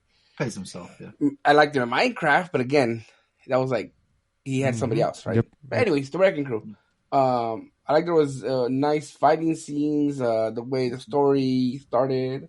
I mean, it's a brand new movie. I don't know if I should ruin it or nothing, but like always. But yeah, great movie. I'll just keep it at that. I think MCP, Fonso, and Harley are gonna keep it straight $1. It wasn't a Slater, but it was something that I think we watched maybe in a year or so. Like something just to, let's go watch the movie again. Maybe, I don't know. Sometimes you guys have been off the wall. But yeah, straight $1. Did you gamble? What did you gamble? And no gambling. Okay, but he got them all right. He got them all right. Bam, bam, bam, ding, ding, ding. So 4 points. Oh, yeah. Nicely done. This is a safe bet. This one, I think, Pretty safe bet. You'd think he would have bet with his 10 points. Oh, 15 points. Well, he only had 10 when he submitted the message. He only got his 15 points today, which is too late. He's probably waiting. He's probably waiting for the next one. It's not a bad plan. He probably reasonably is like, I don't know that Harley's going to give this $1. Right. I wouldn't be surprised. That's the fun part of the game, right? Gives me a waste of time. Right. Yeah. That's the fun part, right? Like, I wouldn't be surprised. Like he literally started the podcast. Yeah, I don't like these type of movies. Like, he literally started off like that. So it's like, all right, let's see where Harley ends up. Right? You're the wild card. All right, next caller. All right. Hey, bad boys, Reed here. Hey, Reed. That was a fun halftime show, the Super Bowl. Enjoyed that. Oh, talking about the Super Bowl. It was good stuff. Good stuff. I just watched it the tonight. Kid Rock one or the Bad Bunny one? Yeah, which one are you talking about there, Reed? You got to specify. There was apparently more than one. Right, there's two. The Puppy Bowl. Hey, there was a Puppy Bowl, wasn't there? Oh, the Puppy Bowl too? Yeah. I don't know if they had a halftime show. I think the Puppy Bowl's old. I think the Puppy Bowl's been around forever. They do that anymore. Yeah, there's a lingerie bowl too. Sometimes they have that. Right. There's other. Oh, interesting. Yeah, that game was boring as fuck though. Didn't enjoy so much was the Wrecking Crew. Look, a bunch of this clearly set in Hawaii, but also a fair amount of it filmed in NZ. Masquerading as, what did they say? Oklahoma? Weird. Anyway. The scenes where he's in Oklahoma are filmed in New Zealand? That's crazy. That's fun. That's bananas. I had to watch this film in 3 bits. Ooh, I just kept losing interest. Oh. Don't get me wrong. I loved the fight scenes. They were recorded just like a regular Jonathan Tropper action scene. He was responsible for the show Banshee, which look at Reed dropping contains some a knowledge. New Zealand lead. Yeah, wow. Oh shit! Yeah, it does have that feel. Banshee was a fun fucking guy's fucking TV show. His fucking fights every fucking 5 minutes. Yeah. Wow. That makes sense. Okay, interesting. Look at Reed with the fucking knowledge. All right, Reed. Banshee was excellent. If you haven't seen it, go and find it. Anyway, the Wrecking Crew, apart from maybe trying to almost exactly rip off the Joey Pants Chief scene from Bad Boys 2, I struggled with this one. Anyway, I'm interested to hear your thoughts. Bad Boys for life. What did you give it as a rating? So he didn't leave it on the call, but he did submit it to the website, and I see a trash can. Good. Oh no, a waste for me, a waste for Fonso, and a pile of shit for Harley. Oh no. Now what was all the hate? It was filmed in New Zealand, but they say it's Hawaii, so he's all butthurt about it. Choo-choo bitches. Right? He was all hating, right? He's like, oh man, this shit was fucking... Ouch. It was Hawaii, but New Zealand. Why can't they say they're New Zealand? Ouch. Wow, Yeah. Reed, dang. He struggled with it, so he's like, I don't like this. They ain't gonna like it. Hey. So then he also gambled 2 points. Oh no! On my guess. Oh, just on yours. He thought I got Tony's waste of time. No he's problem. Like, there's no way Tony's gonna give this anything but a waste of time. Exactly. Sorry, Reed. Dang, Tony, that's messed up. Yep. Lost your stupid computer. Wait, he went negative 6 points then, right? Yeah, he gambled 2 points, so it was -3. -3. Yeah. Oh, you don't get a bonus points for getting them all wrong, like get them all right? Well, no, that's what I mean. You lose 1 point for getting them all wrong. You don't lose points for getting an individual one wrong. Oh, okay, right. Right? You just lose a point for getting them all wrong. But dang, all right. Yeah. Oof. Last he up. Really he really hates this movie. Right, now watching it.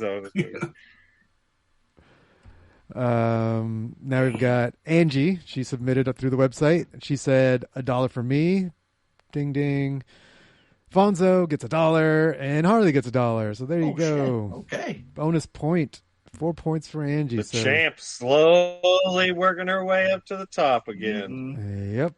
Well, right now Rob and Angie are tied for points accumulated so far. There you go. Are entitled to lose. Yeah. All right. Next up, we got extra credit. Wait, no picks from Art? Nope. Oh. Let me check the voicemail. Sometimes he likes to leave a voicemail. He likes to call us while he's working. Not a thing. All right. Yeah. The end of the show. We'll see. We posted that we were recording on Monday, right? Tony made a message. I did. Okay. That's what I thought. All right. Oh, it was the same director as Blue Beetle. Oh, shit. Look at that. I like that movie. You sure did. Sorry for interrupting. Cool.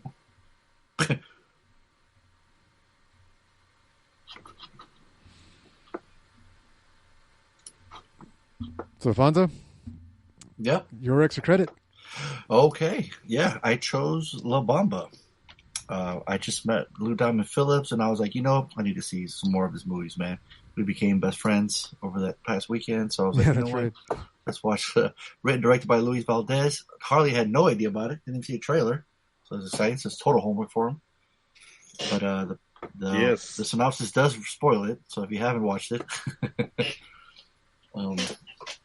does kind of give away the ending. Wow! Yeah, I'm glad I didn't. I know. I'm glad I didn't read it. Oh, so you hadn't watched it either? This is homework for you too? Well, I know I've seen it with my parents, but I don't remember. I don't remember shit. Right. So, okay, it's basically like homework for me. Gotcha. Yeah, Lou Diamond Phillips, Isai Morales, biographical story of the rise from nowhere of early rock and roll singer Richie Valens, who died at age 17 in a plane crash with Buddy Holly. Like, you think they'd fucking not leave that on there? Like, if people want to watch it, like, this is. Well, it was a true story, and it happened true. 30 years before the movie came out. Yeah, that's true. But I'm saying for guys like you that hadn't seen, like Harley hadn't seen it, Tony does remember it. It could be very spoiler. Somebody watch it. The truth is, I didn't know. I knew the song. I knew. Can we hear a sample of the artist? I was hoping you'd sing it on the podcast. No, I will not be singing La Bamba.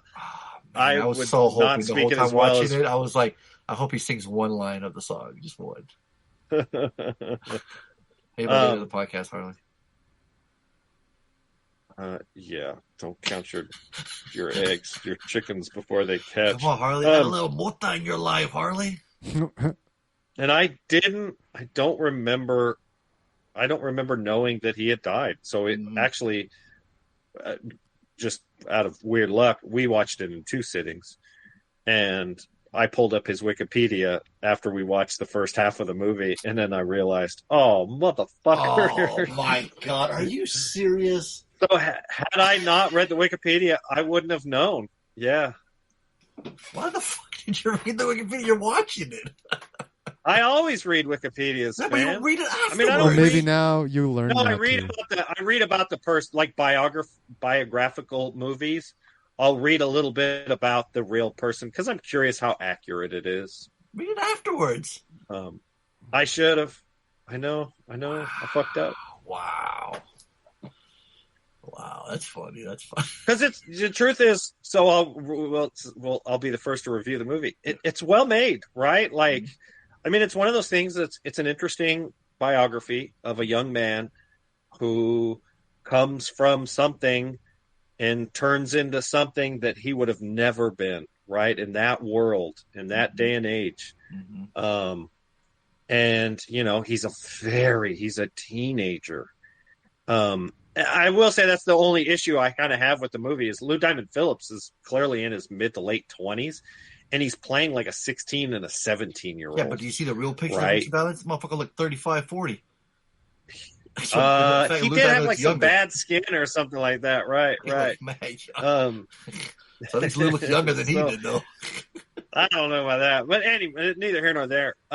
It's a good movie. I mean, it's a good movie because it's accurate, and what happened was fucking crazy. His rise to start. I mean, I'm sure it happens a lot. He won a coin toss, bro. Like, how do you?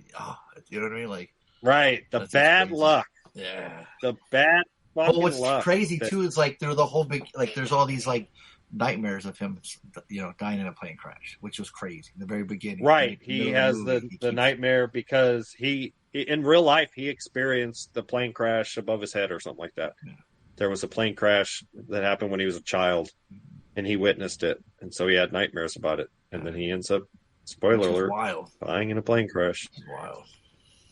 Yeah, so ironically, he was gifted with the fucking hustle gene, right? Like he was just like, he's one of those artists who was like, I'm going to be a rock and roll star no matter what. Has a guitar attached to him all the time. And he was just, it's just like his identity.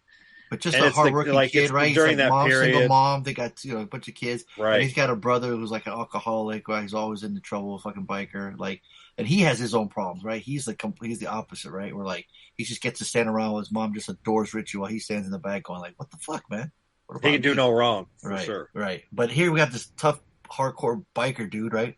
Badass, but is like, will cry in a second if like, his mom's not giving him attention, right? Which is so interesting to see, it's like his half brother, like just watching, like you want to be happy for your brother, you love him.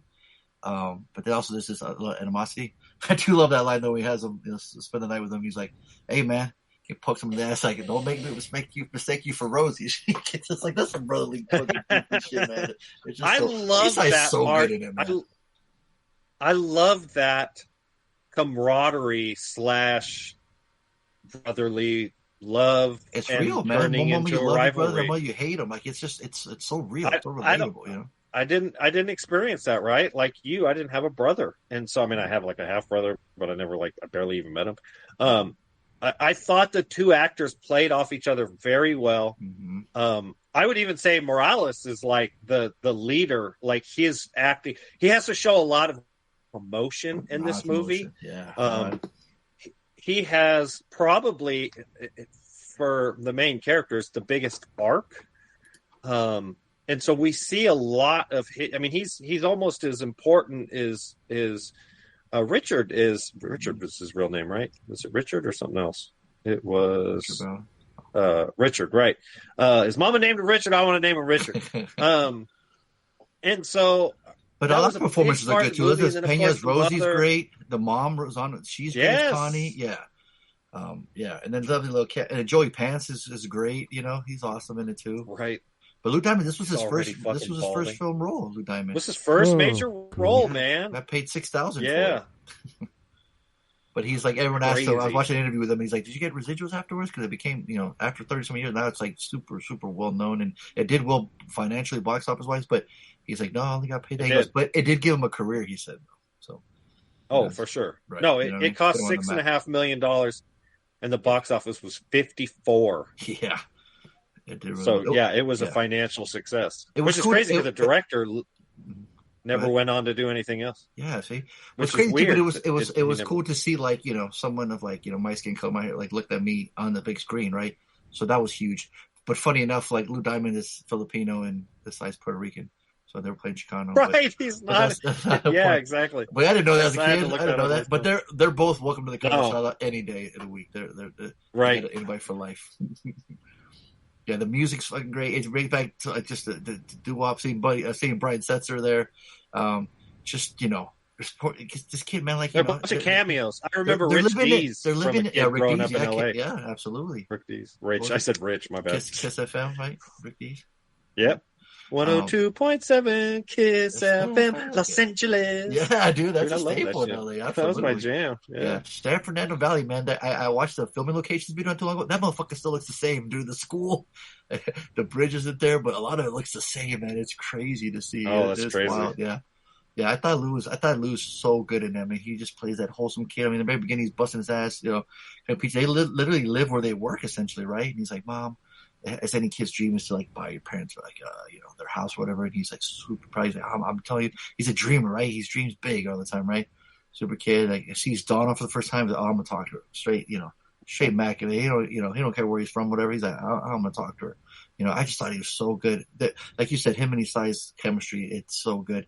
Isai's got to do a lot of the heavy lifting, and Lou Diamond just jamming out, playing guitar. It's just thinking like, dude, think about it. Like you're pulling up to your high school in a convertible, like in high school, and people are asking for your autographs. You're he's like, oh, my school days is done. Kitty cat, I'm going to New York. He's like, right. I'm going to be playing. She was like, are you going to finish high school? He's like, fuck no, get out of my way, bitch. Like, I got groupies now. Move the fuck along. No, ironically, his dedication to her was unquestioned, right? Yeah, the song and everything. Yeah, and kept coming back. No, and you know what's crazy is both his brother and her in real life lived long enough to see this movie. Who? The real life, what's her name, Debbie or whatever? Who? The actress that played Donna? No, the actual woman that he was in love with, Donna. The real Donna, song was written about, right? And the real Bob Morales, he survived. He doesn't die in a plane crash. He lives to be an old man, right. And he lives well into the late 80s after this movie comes out. I mean, he was an old man by the time it happened, but he got to see the movie about him and his brother. I wonder how he I like that. Yeah, that's a good question. Famous line that Donaldo always loved from the movie. He's like, check out those bongos. Every time right. I hear that line, it cracks me up. That's Donaldo's favorite line. But when they go to TJ and shit, that bring you back memories, Harley? No, that was the craziest fact is this kid didn't even speak Spanish. Were you reading the whole Wikipedia while watching this movie or what? God damn, motherfuckers got well, no, they pointed that out in the movie very quickly that he didn't speak Spanish, right? Yeah. And I thought, oh, how appropriate, right? Like he becomes this cultural icon for singing La Bamba, a very traditional Spanish or Mexican folk song, which I had no idea was a remake. And he essentially has to learn the lyrics in Spanish because he doesn't speak Spanish. Or what Wikipedia says he knew very little Spanish, which of course wouldn't be a surprise if he was born and raised in America and they were trying to assimilate, right? And so, I thought that was very interesting for lack of and whenever I hear that song at the end, it's totally tied into this movie. Right. Oh yeah, totally. Oh yeah, I'm trying to find the name of the song. It's synonymous to this fucking movie. And then hearing Bob screaming Richie, oh, heartbreaking. Every fucking. Then his mom, not my Richie. She throws it close. Oh, every time. Tony, you didn't say anything yet, did you? Did your microphone stop working, or are you just letting us ramble? Yeah, it's completely broken. You're listening to AI right now. Uh-oh. Kiss FM. Los Angeles.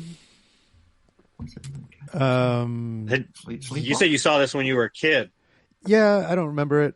I definitely didn't remember any of the beats as I was watching the movie. I definitely remembered the music, like when he went to TJ and he heard them start playing. That like triggered. I was like, oh man, I remember hearing that as a kid. And enjoying that sound because I learned to play a lot of the music in this movie when I was learning guitar when I was like deep into guitar. I learned to play a lot of these songs. I couldn't play them anymore. Oh no! It would take me a while. It would take me a couple days to get back in the groove. But yeah, the music's great. Love the music. Lainey's been humming La Bamba pretty much all day. No fucking way. And she's like, I don't know the words, so she just goes la la la la la la Bamba. It's like, yes, that's all we need, baby. That's all you need. Yeah, it's solid story. It was interesting that we have this. Both movies had the brother interplay. That's that love hate. Yeah, oddly enough, you're right. Yeah. Right. This one had the added like twist of the father. He's like, well, it's not. So it wasn't my father or something like that. Like they had that friction between them. Oh, yeah. But they were still brothers. They were still there for each other, and then it was cool to see. There was definitely some like cringe moments when the guy, the Rob was drunk and acting like a fool, and like when they're recording that video camera, and he acts like a vampire with his jacket. Well, no. I'm talking about when he's saying like, man, I practically have to rape her to get some. I was like, whoa. Yeah, dude, like talk to your brother. It's like, no, but he's the younger brother. He doesn't know shit. Like he can't. But talk if you to notice his too, brother. like you, there's a scene where like Richie and Rosie were together at one point, right? Like before Bob came back, right? At the very beginning. Right. Yeah. They were interested in each other. Yeah, there was that. I just kind of highlighted that the brother was antagonistic. Yeah. Right. They were antagonistic. No, like, antagonistic. Big brother that's taking a really good way of putting it. Right. Yeah, big brother coming in, swooping, taking your girl. That's a thing. Snatching the girl away. Right. And he was a total douchebag to her. Oh, God, I mean, that's the sad part. Yeah. But it's like for he just kept blaming it on his dad. Right. He was like, "My dad was never around, so why do I need to?" And you're like, "Ugh." But that famous line too, he's taking the shot, and he's just like, "It ain't my first, and won't be my last." You're like, "Damn, won't be my last." Yeah. No, and then he's like, why, if my father wasn't around, why should I be around? But he has, I think Harley, you mentioned, like he does have like the biggest arc in the movie because he finds his talent, and he loses it because he gets mad and he's drunk, right? But he's slowly doing that oscillation, but kind of slowly, traveling up, right? He tries to sober up too. He tries to sober up and then gets bad. And he's like, "Oh, I'm on the wagon," and he drinks a little bit and gets belligerent. But it's like, "Oh, I don't even finish the beer. It tastes like piss." It's like, okay, like he's just his path is not a straight line for sure, but it does seem to be getting better towards the end. You hope too, right? You hope it does, right? Because like it would be tough for like your brother is successful. He's on TV. He's on the radio. And you feel like you're like a fuck up. You're like, man, he's not even my. It's like a middle child syndrome, right? Like you get looked over. Like everyone loves the little baby, the young one. And the oldest, the first one. The middle child always gets ignored, and he feels like again, it's so powerful because like he's such a badass biker dude, but he's so sensitive, right? It hurt. Like, he's still just yearning that love, man. It's and he's so good. His acting is so good in it too, Yeah, so it's solid. Like I was entertained. Absolutely, yeah. To me, it's a Slater, man. Absolutely. Wow. I might be biased because I met my boy Richie Valens. I might be biased. I don't give a fuck. Might be a little biased. I don't give a fuck. But the movie is good. When I watched it again, I do love the music. It's fucking awesome. Yeah. I was absolutely surprised because I didn't know that it ended how it ended. Yeah. So I was like, oh shit. Okay. And as soon as it happened, I was like, wait. And then I did the Harley thing and I looked it up. Thank you. You did it right. And I was like, oh my God, it's real. Yeah. Was it impactful though? Yeah. Oh, absolutely. It was like, whoa, what the fuck? Like it was more of a what the fuck? Like, how could this happen? And I was like, oh well, he kind of called it. He kept saying that he kept dreaming that that's how he was going to go out. I always thought too, like he wasn't wearing his necklace anymore. Like it got ripped off when he was fighting him. He's not wearing it there. Yes, there was that like the foreshadowing, the symbolism. Yeah, I was like, why didn't you get on the bus, dude? Like, and the other guy. How did you think the other guy? And there was multiple things, right? He was sick. He could have easily just called out because, guys, I'm sick. Like I can't sing while I'm sick. Right. But then he made a commitment. He was like, "No, these people are going to see us." And Buddy Holly, and then his bus was broken. So it's like, if your bus is broken, you should probably stop. But he didn't. So there was multiple little steps along the way that could have that could have branched off into a different life, but but not only him, we lost Buddy Holly and the Big Bop. Like, there's 3 musicians that died. It's known, like, but no one gives a shit about that. Died, you know, that's La Bamba, right? But it's just, it's just so tragic. It's just like, damn, man, like, you know, just like, how do you feel that one musician is like that got in the car, right, or got on the bus, and then everybody else died, and he did it. Like, he's got to live with that. You know what I mean? It's got to be tough, you know. But it's one of the, he's got to live with the shit that could have been me. Right. Oh, that too. That's no double. Because it's not his fault. That too. He didn't do anything. He didn't call the coin. You know. Right. But it's like, but he still lived that guilt, though. Just a simple little call of the coin. It could have flipped the other way, or Richie could have called the different side of the coin, and it would have been him. And it's like, fuck, that could fuck with you. Yeah, that'll definitely fuck with you. Absolutely. But as far as like, imagine what his career could have been had he survived. Oh yeah, because he had the tenacity. You know, I mean, that scene. He had the fucking work ethic. Right. The scene that always stuck with me was when he's first in recording in the studio, and he has to re-record the same sound over and over and over again. When I was like, oh man, that is work. I remember realizing like that's the work that goes into it. That's the work you don't see. That's the work you don't see, right? We hear all this music, we hear this amazing stuff on the radio, and you're like, wow, amazing song. We don't really see behind that curtain. And I remember thinking that back when I was a kid, when I first saw it, because that sound, the sound of him repeating that that has been in my head for years. And every once in a while it pops up. I don't know why, but it pops up. It's just one of those sounds, right? Just bouncing around in my head. But yeah, he had the tenacity to be huge. And I think that's what you guys were just saying. Like, man, imagine what his career could have been 100%. like. I know. Yeah. What's crazy too, the line Buddy Holly says, he's like, "Hey, Richie, relax, man. Everything's cool. Besides, the sky belongs to the stars," right? Like, oh man, like that line is just like takes me. And then earlier, Richie says, "My mom reckons I'm going to be a star, and stars don't fall from the sky." Like, that's heartbreaking, bro. You hear that, you're like, man, so young. Like, he could have, you know, who knows how long he'd be like just kind of icon for a long time. Like, just, I mean, there's streets named after him. Like the Boys and Girls Clubs are named after him. Like, it's a big name back then. I mean, he had 2 huge hits. I mean, Bob was just so ruthless. I remember when they saw the signs his young sisters are making. I mean, this is terrible. Here, let me paint you some. And when he's painting them, he's like, all the flyers. He's like, man, I should have kept my mouth shut. When he was making all the flyers for his show, with him and his flying guitar. Yep. Yeah. No, but he did do a better job. He did. Those posters did look better. Those guitars are awesome. And I just love how he gets his whole biker crew to go put them up, fly them everywhere. Yeah. You know? And it's such a community. Like they're all sticking together. Like they're riding an ice cream truck, essentially using the PA to tell people to come on and go up there. It's man. This movie's great, man. It's solid. Yeah, gets my $1. I'd buy that for $1. Solid $1. Nice. $1. As far as music bios go, I'd buy that for $1. One of the best.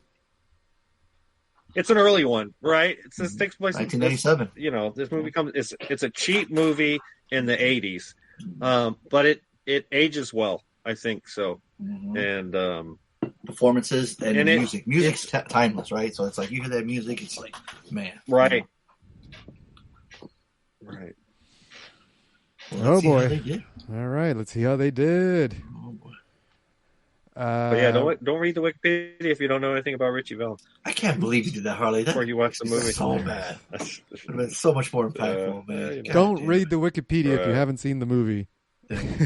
Wait till the end. Wait till afterwards. Or don't listen to this review because we explained what happened too. yeah. Don't listen to the podcast. I think people know by now. I was in 1987. Right. Yeah, people have seen this movie. Well, people know that we're going to spoil the shit out of an older movie. Yeah, exactly. Yeah. Right. And if you haven't seen the movie, well, you've gotten this far, you've already spoiled it, but maybe we should have spoiled it. But you say, hey, we're going to spoil this movie. But the synopsis of IMDb spoils it, so. You know? True. And if you haven't watched it yet, what are you doing with your life? Watch it already. Watch it before you watch listen to the episode too. All right, here we go. First call. Actually, only call on this one. I guess Reed didn't leave a message for La Bamba. What? Oh, well. Oh shit! What the hell? What the hell? All right, this is for La Bamba. La Bamba. Yeah, yeah. He's singing this it. is fucking a Slater. Hell yeah! This is a fucking Slater. Fonso Slater. I think you guys, both of you guys will give it $1 because you guys are racist. But this is a fucking straight dollar all the way. What? Movie is fucking amazing. I mean, if you go back, we just met recently, fucking Lou Diamond Phillips. You know, Fonz talked about it, the big hit. I talked to him about La Bamba. We love this movie. This movie was the very beginning of the movie was actually filmed in Hollister, California, where we're born and raised. Those fields, my parents worked them. Whoa. With the apricot and stuff like that. We grew up. We grew up working in apricot and stuff like that. Besides other stuff, but amazing movie, Slater. I don't know what else you can talk about this movie. I mean, it's amazing. So for this, I found a glitch. You found a what? So you will see that I bet a glitch. He said 1,000 points. Since I had 1,000 points, I mean, you gotta give it to me. You put him there, I can bet him even if I don't have him. If I don't have, nope. Don't complain about it because if I were to lose, if I were to Tony's lose, already you would fucking give me shutting this negative party 1,000 down, points, Tony. I already took him away. So out of the whole time I've been listening to you, you just admitted it's a glitch. They're literally having a conversation, a recording, and Tony. Yeah, exactly. This guy. He admitted it was a glitch. He doesn't have the points. At any casino, if you don't have the money, you can't play. If they catch you, you get kicked out. Yeah, you but get the dude banned. took all the money away. He had the points. No, he didn't have the points. He did not have the points. That's the whole point. It was a glitch. Right. Well, so you're admitting it's a glitch too, then? He's saying yes, I'm admitting it's a glitch. It's not real. He didn't have the points. But he did have. I'm confused. No, is this another glitch? Did he break yes, the fucking website I thought again? he said. Yeah. He found a different glitch. Oh, so he got more points again. And what glitch is this? He bet 1,000 points and he only had 10. Oh, so you didn't program it to prevent people from gambling points they didn't. Well, I have did, copy. but for some reason he found a glitch and was able to bet more than 10 points. I thought I did. I did my own testing and I thought I made it so you couldn't bet more than what you had available. You're screwing him over twice now? No, he's screwing us over. He's screwing the game over. He didn't earn those 1,000 points. You told him to push buttons, though. Yes, to find the glitches, not to exploit it so that he can win.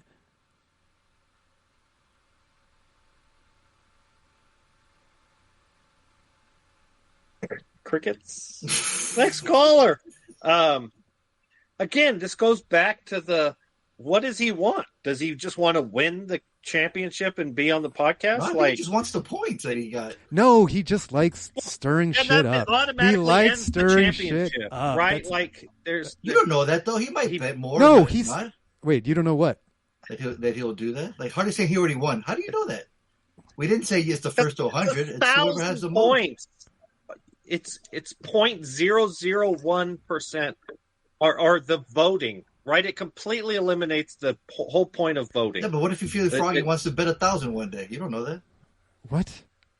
He's got to have 1,000 points to gamble 1,000 points. Right. But he thought he had them. He said they found no. another He glitch knows that he didn't have 1,000 points. No, he didn't have them. He never had them.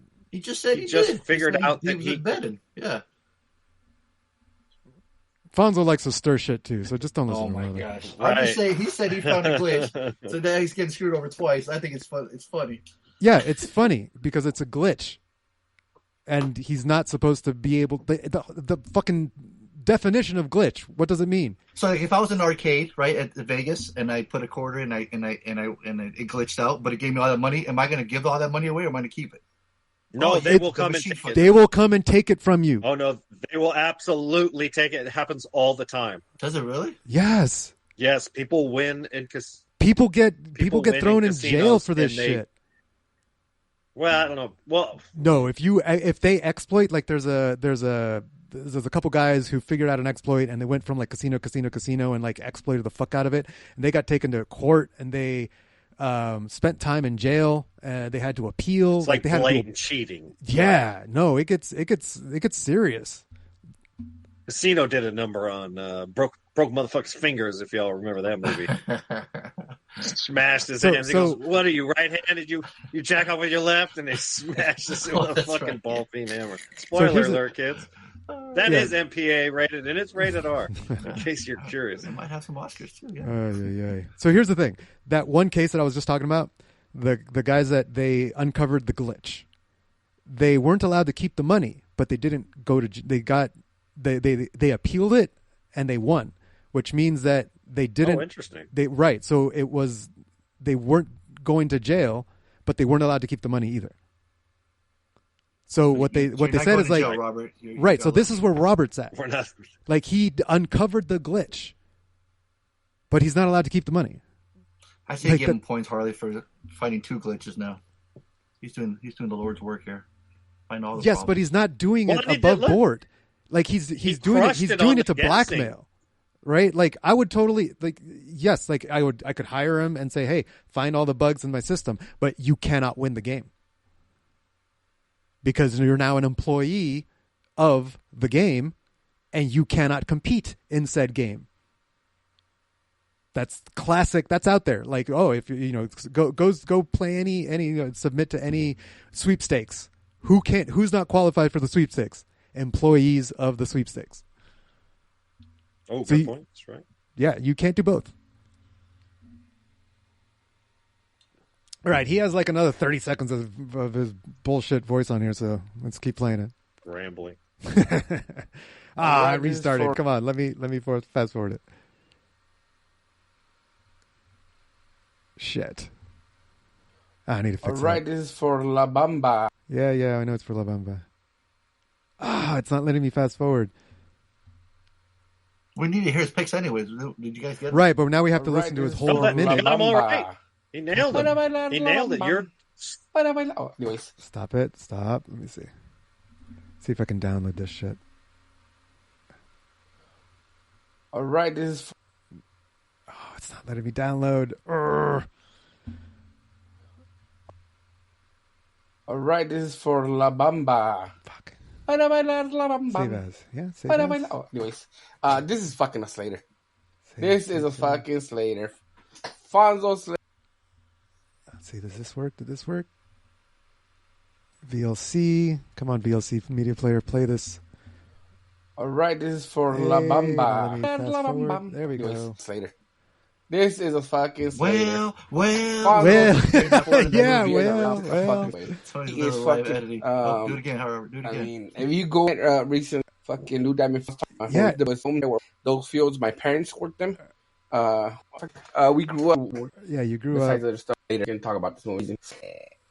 I found the glitch, so I bet it. Oh, there's the glitch. Okay. 1,000 points. Since I had 1,000 points, I mean, you gotta give it to me. You put him there, I can bet him even if I don't have him, if I don't have. Don't complain about it because because Christopher Walken. If I were to lose, I swear to God, he sounds like Christopher Walken. If I were to lose, you would give me negative 1,000 points, Tony. So don't out of the whole time I've been listening to you, if I were to lose, you'd be like, well, he bet it. Let's give him a negative 1,000 points. But if I were to win, we would have done that. Sounded just like me, but that's impressive. Give me those points. But since I know for a fact my man Fonso is not fucking me over, and he gave it us later, I bet 1,000 points on Fonso. Later. All right, let's see what happens. To see the chaos and let the chaos begin. Bad boys for life. Oh, that's hilarious. Hey, I'm giving him the 10 points. He bet 10 points, and he got it correct. So he gets the... Well, then he gets 4 points for getting all 3 right. Right, so he got the 4 points for that, total. and the 10 points for that. So 14 right. total on this. Yep. On the extra credit. La Bamba. And then 5 points for the... I know you already gave him that. I already gave him the he's 5 already points. got 20 points on the week, man. Desperate. Yeah. Wait, Yeah. Whatever points additionally for the last movie too. So he's got the most. He's got the most points won this week so far, for sure. Put him on the fucking wheel of fortune. so I can figure out a way to fuck it. All right, next up we've got Reed, but I don't have a voicemail for Reed on this one. I don't know what happened, but yeah. Reed said $1 for me, so point there. $1 for Fonso, sorry, bud, and then $1 for Harley. So there you go, 2 points. There you go. Boom. All right. And We last should up, get bonus points for people called in singing La Bamba. We should have done. could have. Yeah. Oh yeah, that's an automatic. Like that's like an accent. You automatically get. Wait. But Rob did sing. Yeah, he did though. He did. All right. He did give us a couple lines. You're right. He did. All right, give him a point. Is there giving him one point for humming it too? A point for humming it. All right, he gets a point for. At any point, did you look for a dubstep La Bamba for? I have not. Okay, I'm just curious. I feel like everything gets the. I mean, in case you had some free time. Exactly, but Art didn't. Wait, we got. No, we got no Art. Right? We got no Art. We do have an Angie. Oh shit! And she put money on this. So $1 for me. A Slater for Fonso. Oh shit! And $1 for Harley. Oh shit! And she placed a bet. Oh shit! Well, let me give her bonus point for getting them all right first. Oh shit!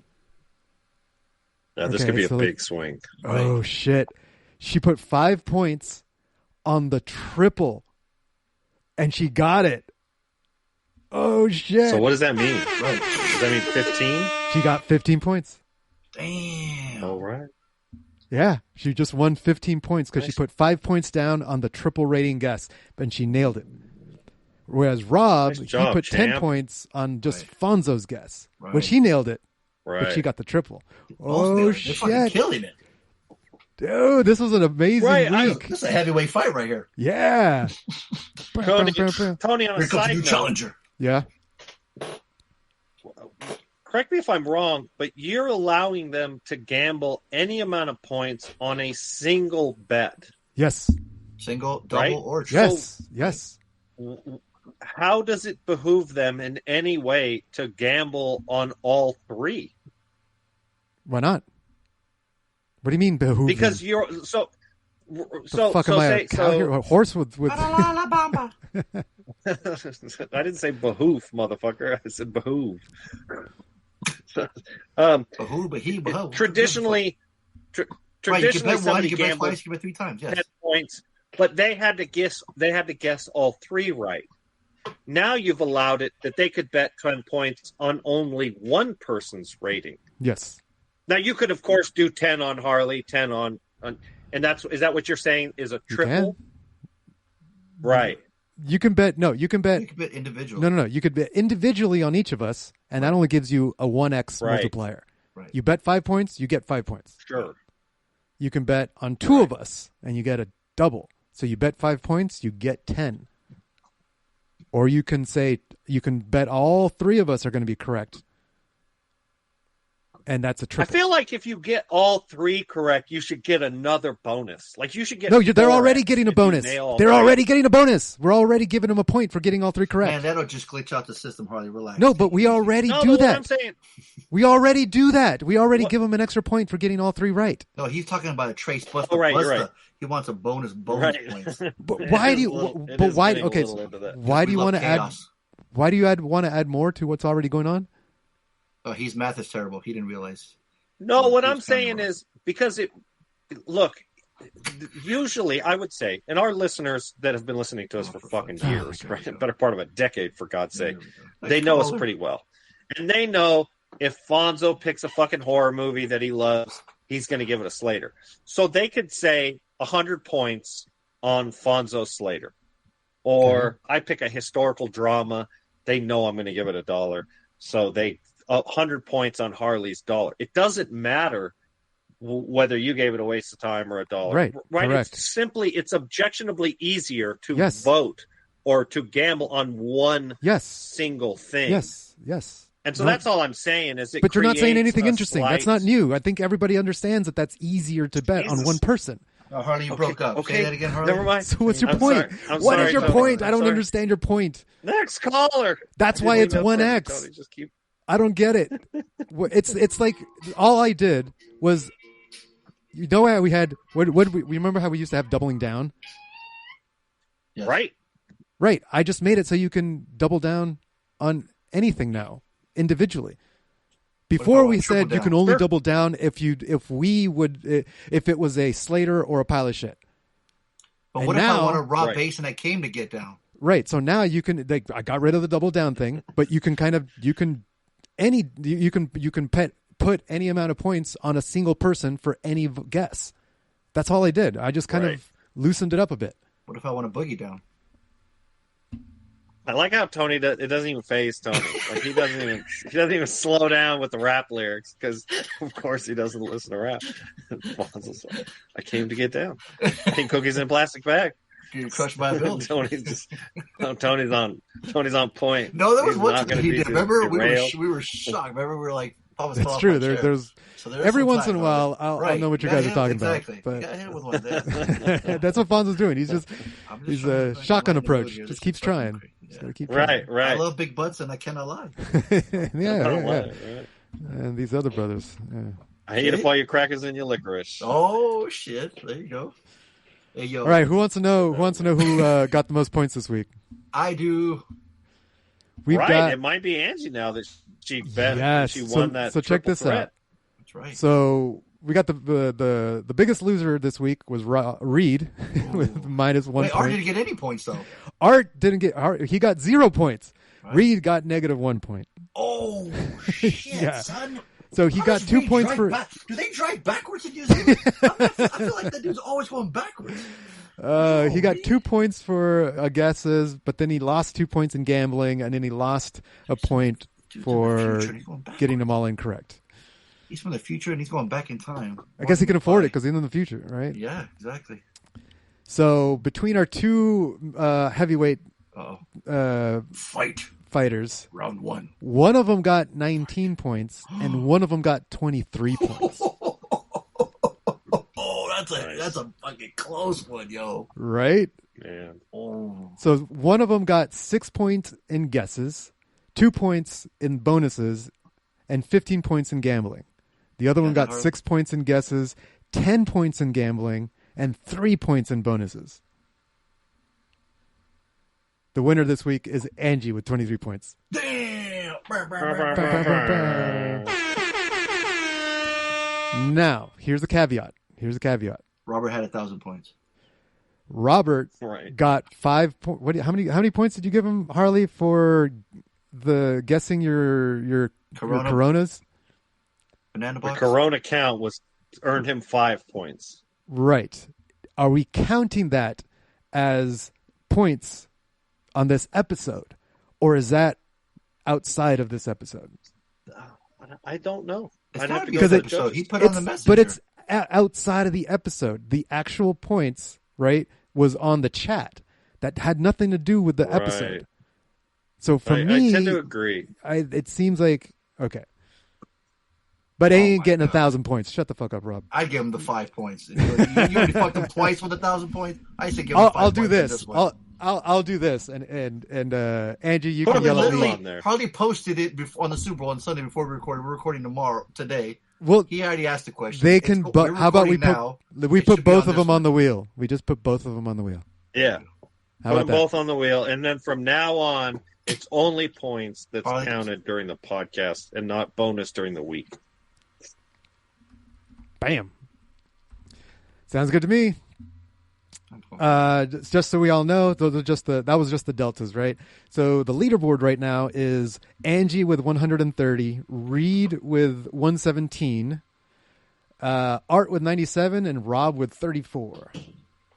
He's already triple the amount of that he started the weekend, so he's coming back. Like, even though he's like, oh, I'm just going to lose all my points. No, motherfucker's coming back. It's all part of the plan. He's playing that deceptive game. He's saying left but going right. You know? Let's see. I don't trust him. Can't trust him. Never trust a big button to smile. Hey, he's got both.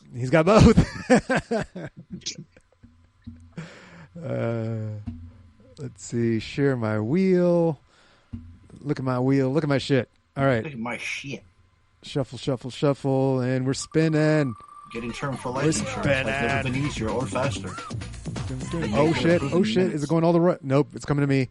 MCP homework. Bam. All right, I definitely have some shit on my syllabus, so stay tuned for that. We'll go ahead and spin again. Shuffle, shuffle, shuffle. Spin, spin, spin. Spin that wheel. Oh, hell no. Uh-oh. Hell no. Harley homework. What the fuck? These are always the worst. The ones were me and Harley. We had two names in the wheel. We couldn't get them to win. Damn. That's a high scoring game right there. Okay. That was a pretty high scoring game. That was good. Bamba, Harley. Sing it, Harley. Sing it once. Come on, Harley. La la la la Bamba. Yeah. That's pretty good, Harley. Thanks. Don't be so excited about it. Sorry, I'm looking at my thing. All right. I got a homework. You got a homework? All right. Let me get back to the homework over here. A broker of a lucrative payoffs. A broker of a lucrative payoffs between corrupt corporations and the individuals who threaten them breaks his own rules when a new client seeks his protection to stay alive. 2024's Relay. No, you motherfucker! I was going to sign that. Oh, you weren't. Yes, I have. It's on my syllabus. No, you weren't. Yes. I believe him. Holy shit!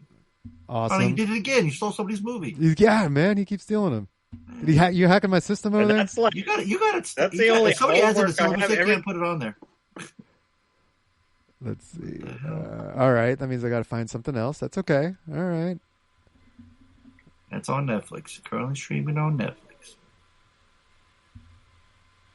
Oh shit! It's that more than 10, and he's not in fucking costume, playing a regular person. I guess. Well, and Lily James from Baby Driver. Yeah. She was Pamela Anderson in that TV show, Pam and Tommy. Oh, interesting. Yeah. Bless you, dog.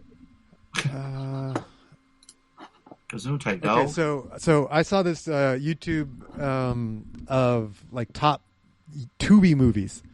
Oh hell no! Here we go. So have you all seen 2010 Animal Kingdom?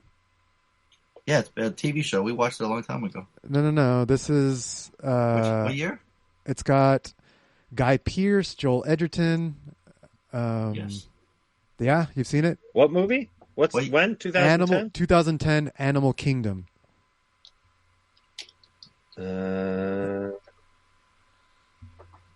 A 17-year-old navigates. Yeah, they based it off a TV show. Right, there's a TV show now that filmed in Oceanside. Right, there was a TV show, but this is the movie. We watched it a long time ago. We did watch it? I think you're right. It looks familiar. I'm going to watch the trailer right It could have been that you guys saw it when I had my hiatus. I remember. Because that happens. Yeah, Jackie Weaver. Yep, I remember this. Mm-hmm. Yep. All right. Next, let's see. And that's a top Tubi movie? Yeah, it was one of the top Tubi movies on this guy's list.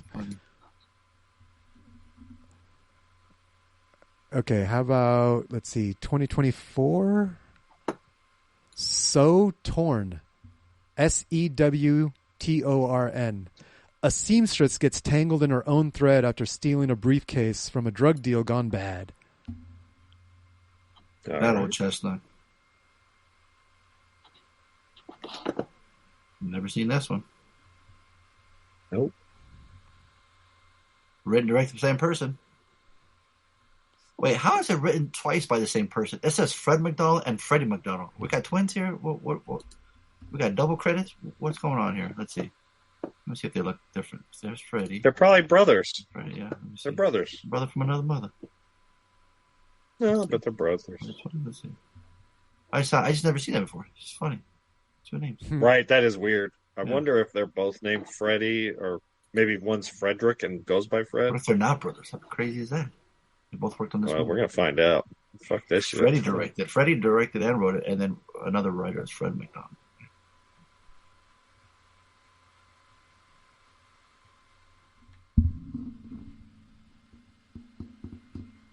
What was I watching where they said that? I was watching when like celebrities get blindsided or get upset. Did you know Harley? You like Bill Burr, right, Harley? Yeah. I mean, he's not my favorite actor or comedian of all time, but you know, he's funny. Billy Corgan, the lead singer of Smashing Pumpkins, is like his half brother. I am familiar with this. What happened? This happened like a year ago, yeah, at least.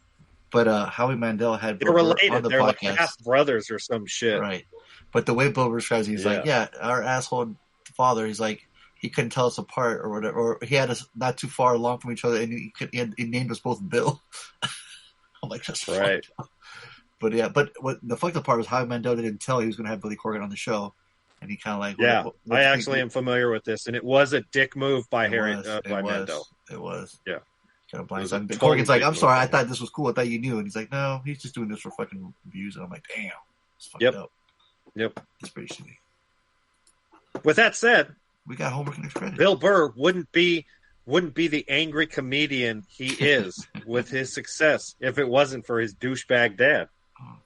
Right? Like, that's what he's famous for, is being an angry at his childhood comedian, right? That's what he does. There's no way he would be the same successful comedian if it wasn't for his douchebag dad. So we got some cool birthdays, by the way, today. Oh, anybody willing to gamble on? I'll gamble Robert's points. Yeah, Tom Hiddleston, Michael B. Jordan, and Joe Pesci. Oh, shit, let's do it. That's 3. 2 out of 3. I thought everybody knows those 3 names. Guess? You want to guess those guys' birthdays? Put them on somebody put in the chat, and then somebody say it out loud. I'll do the chat. Okay. All right. So I'll wait till Harley writes it down. Who are we guessing? What was the first? What's the first one? Tom Hiddleston. Loki. Tom Hiddleston, Loki is.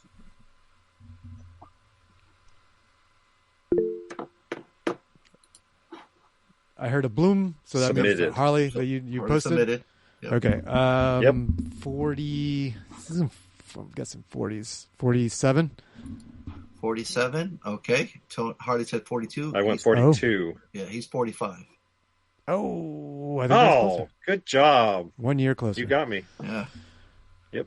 Nice. There we go. Nicely done. And then Michael B. Jordan from Sinners fame, from right. Station. He too is not a young man, but he is of age. What the fuck does that mean? I don't care if I. Sorry. Hey, I on something. Write it down, Harley. Submitted. Right. Okay, submitted. What you got, Tony? Maybe I went too high. 40. We all twins. We cousins. 40? All right, you say 40. I went 38. 38. He is 39. Dang. Yes. Oh, wait. We split the difference. Split it, but I went over. Yeah. Right. So I get this tiebreaker because I went under? Is this I don't know how it works. Well, wait. Who got Loki? Who got closest to Loki? I got closer to Loki. Tony got closer on Loki, right. And then Harley got Michael B. Jordan. So the tiebreaker is Joe Pesci. All right. That's for all the marbles right here. I'm going to go... Okay. Submitted. Harley submitted. Tony, what do you got for Joe Pesci? Home 70. Okay, 70? All right. Harley's got 78. And Joe Pesci's 83. Oh, wow. Yes. I knew he was not a young man. Yeah. Yeah. Oh, man. He is cool. He's getting up there in age. Oh, man. Hang in there, Pesci. We love you. Oh, man. Well, courage. There you go. Right. You start to like... Yeah, you see some of these actors. Me and Robert know, man. We go to conventions, bro. We see these guys, and like it's right. It's like they were like, you're at the convention, like, you know what? This might be the last time we see him. We might want to get his autograph. Right. Sounds morbid, but although Lou Diamond Phillips looks good for his age. I'm not talking about him. I'm talking about like Christopher Lloyd, for example. I know. He was there. But right. Yeah, he was awesome. Yeah, he's like busting some caps. The moment I walked up to the stage, it was awesome. Some caps. Yeah. The moment I get Bokeem Woodbine to say straight jacking on video, it'll be my crowning achievement, dude. I'll fucking retire. Make the switch to the Bad Boys podcast. I'll make him say that too. That'd be even better. Yeah. God, make switch. Straight Bad Boys podcast. It'd be amazing. Oh, man. Well, and he kind of catches me as somebody who would do the convention scene. Yeah, but he has it. I don't think I've seen him, though. Interesting. Yeah. Y'all ready for the weekends? Let's do it. Weekend. You're ready for the weekend, yeah.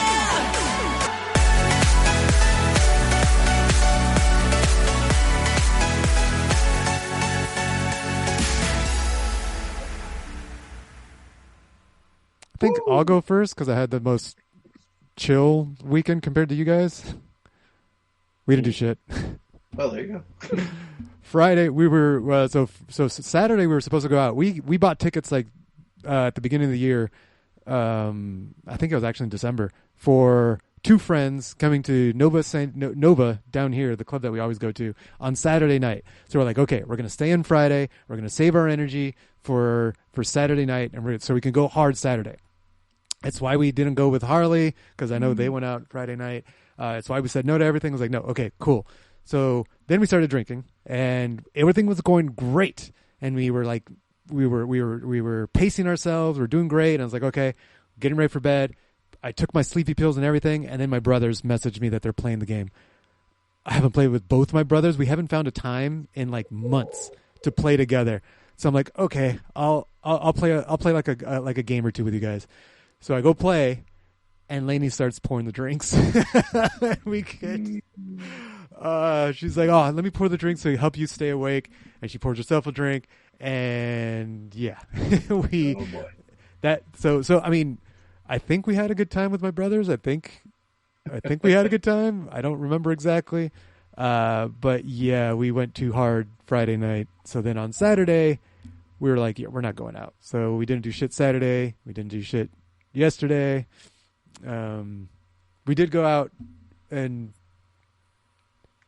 Lainey picked up her Committed Crew t-shirt from our old gym, and we kind of socialized there for like 30 minutes, and we were struggling. It was like, we left there and we were like, man, I need a drink just to get over that, because that was like drained. We were already drained from the weekend, so that was interesting. But yeah, other than that, didn't do shit. Stayed home, watched shows, played. No, I ended up working a little bit. But yeah, so that's it. Nothing too crazy. Just that we got stupid on Friday and didn't go out Saturday. You'll get your money back. Those tickets are. That's it. No, that was too much effort.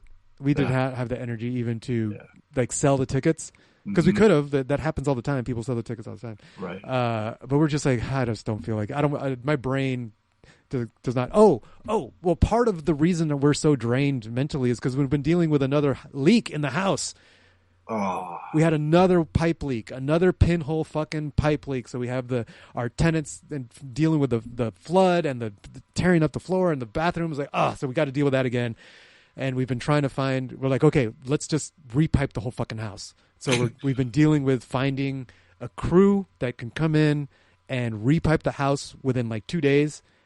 So that like a crew that does everything. We need someone who can handle tearing down, replacing the pipe, putting it back together, redoing the drywall, all within a couple of days, so that our tenants who have a kid and work from home, like they essentially the pipes above you is theirs, right? What's that? The one that say everything that's exposed in your house, it's essentially theirs pipe, right? Theirs. I mean, he's talking about the Winchester house. Oh, the Winchester. Our house, the house that we rent out. Like our tenants are suffering, right? Our tenants are suffering. This is the second year in a row that they're dealing with a leak in the house. We're like, yes, we're going to repipe it. We're going to fix it. It's unfair for them to live in fear of the house leaking again. Like, that's not cool. So we've been dealing with that shit for 2 weeks. So that's one of the reasons why our weekends are like hard to recover from that mental stress, right? So yeah, so that's another reason why we didn't do much this weekend. So How was your weekend? I'm gonna interrupt. I'll go next just because I have an interesting thought that You're not interrupting. me and Chris Harley, were Tony was talking done. about. What do you mean interrupt? He was already done. Right. You can't interrupt. Well, what he's yeah. done. You're taking the Not so much to interrupt. the baton of going next. I'm taking the baton. Take the right. baton, yeah. Don't interrupt. And You don't that interrupt. and that is like, as we get older, man, like partying late at night at the traditional like nightclub experience is fucking hard, right? Like, yeah. Like by the time, like we didn't get to the club, so we went to the club on Friday night, and we knew that the headliner that we were there to see wasn't going to go on until midnight, and so we tried to take a nap at 8:30. Yeah. Right, we tried to sleep for an hour and a half. Yeah. Because by the time we actually get to the nightclub, I think we were there at like 11, give or take. I think we showed up a little after 11 or something. By the time we actually walked into the nightclub, it was after 11. I'm usually sound asleep.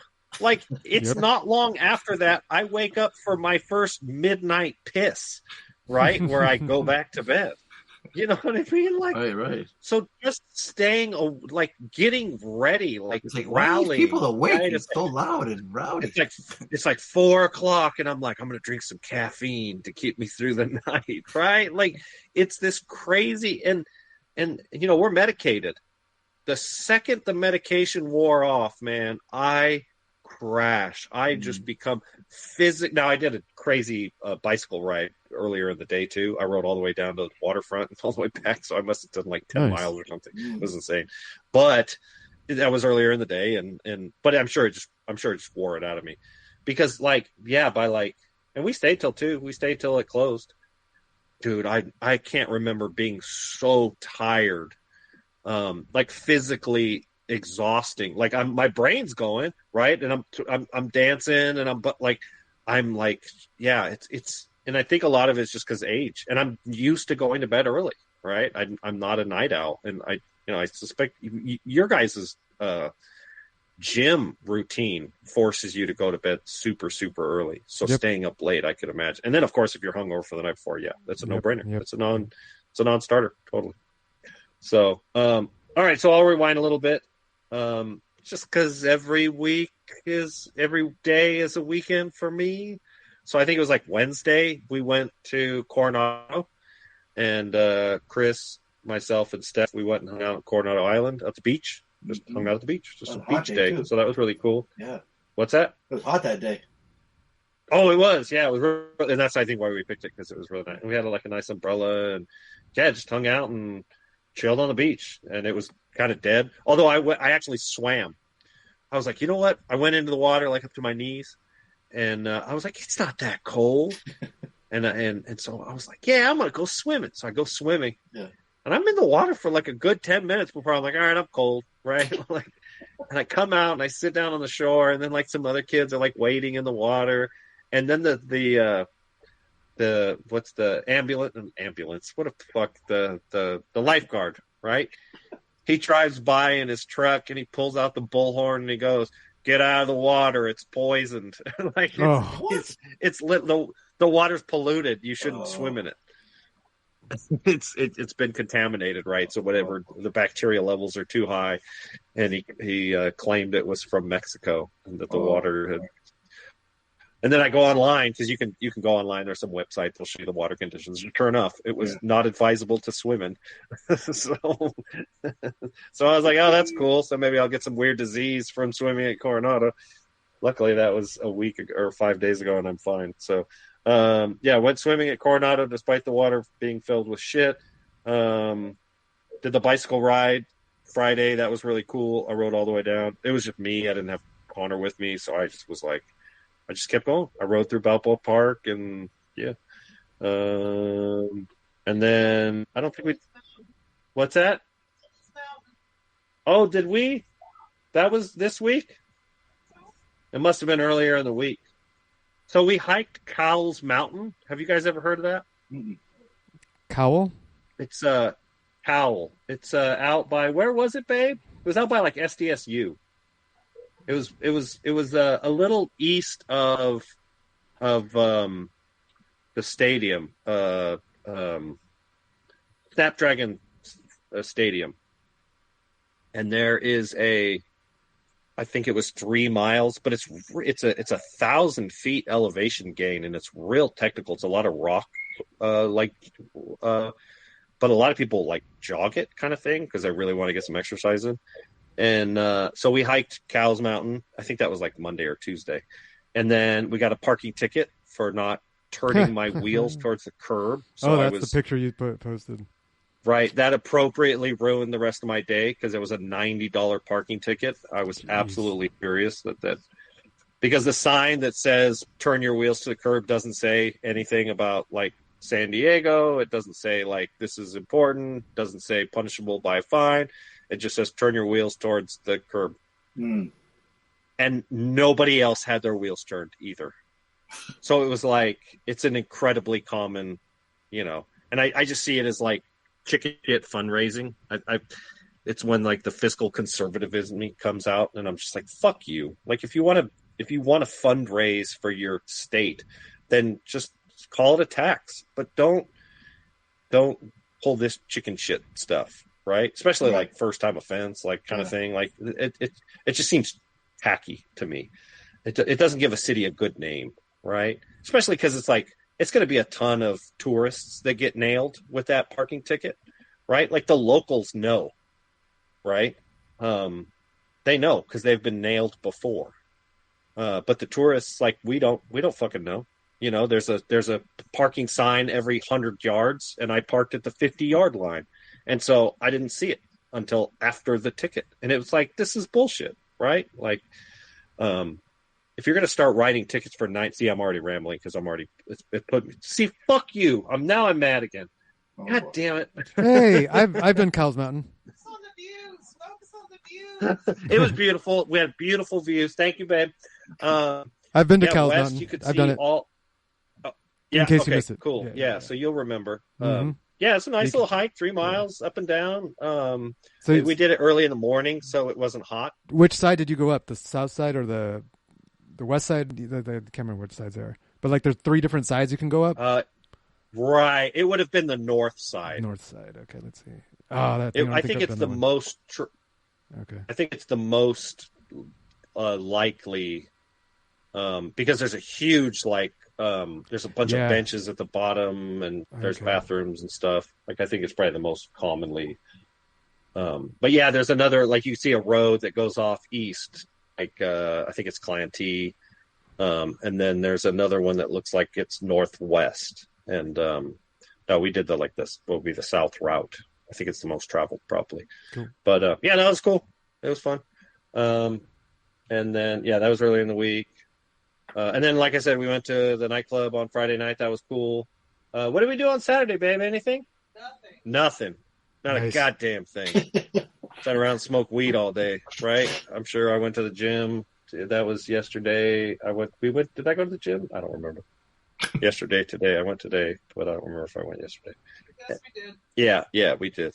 And then Super Bowl Sunday. Yeah, and I haven't watched the Super Bowl in forever. Yeah. And I could give a shit who's going to win. I was kind of rooting for Seattle just because it's like a super blue for political reasons, right? And I definitely was a little fuck you to the to the other side. Well, the Patriots apparently had the most losses, Super Bowl losses, tied with the Broncos, 5-5, but now they have 6.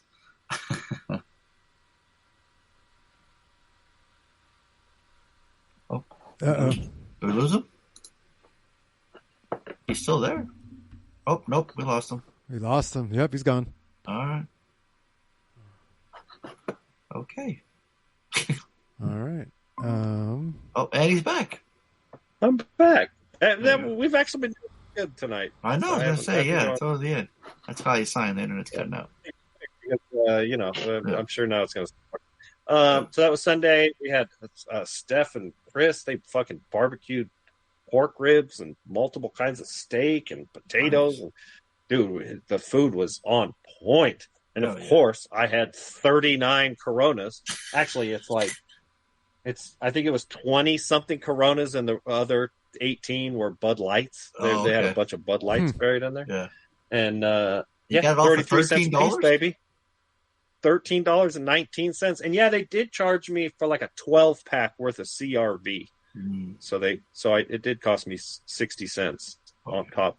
But yeah, it all worked out to be like 34 cents a bottle. Yeah. So there you go. All right, there you go. The problem is I don't drink beer. Mhm. Like I've had, I think, 3 of the beers. Yeah. It's like I never drink Did more you than get it one just to get it for or the 2 at a party? I time. thought everyone would drink, or No, I got it because I'm a cheap son of a bitch who always buys shit when it's on sale, whether I need it or not. There it is. I bought it because I have a problem. And it's not a drinking problem. It's a I'm cheap problem. There it is. Right? It's like Tony when you got the server rack at the thrift store. Or not the thrift store, but the yards. You're like, ooh, this is cool. Yep. And at one point in my life, I would have been super stoked to have this. But now I have no use for it. I have no use for 39 Coronas. It might be there till next weekend. And I'm sure I will leave them all behind. Right. Because, So, anyways, but yeah, no, it was fun. So, when I remember the 3 of us were at the grocery store. Because, and so I was like, babe, she's like, what? And I'm like, I have a problem. And she goes, what? What's the problem? And I said, I have to spend $13 on a banana box full of Coronas. And she looked at me like, what the fuck are you talking about? You're like, look, it's on sale. I got to get it. There's a Smart and Save and Smart. Yeah. Penny Saver, whatever the fuck it's called. Right. Down the street. And they have like a bunch of bulk stuff, not bulk, but like large serving, like a Costco kind of thing, like restaurants and stuff. And then in the corner was a bunch of banana boxes full of fucking loose beers. And they were all marked off. And there was a bunch of them. There was like 3 or 4 of them. You're like, I gotta get it. Anyways, shout out to North Park, Smart and Save, Penny, Smart and Final. Thank you. And yeah, we spent a lot of money there. So the beer was the cheapest thing. So no, the Super Bowl was fun. I mean, it's a game boring. Yeah. Oh, yeah, it was a defensive match all the whole time. Yeah. Yeah, dude. Shout outs to Seattle's defense. Holy! I mean, I don't know if maybe the Patriots' offense wasn't very good. The quarterback's 24 years old, dude. Yeah, young guy.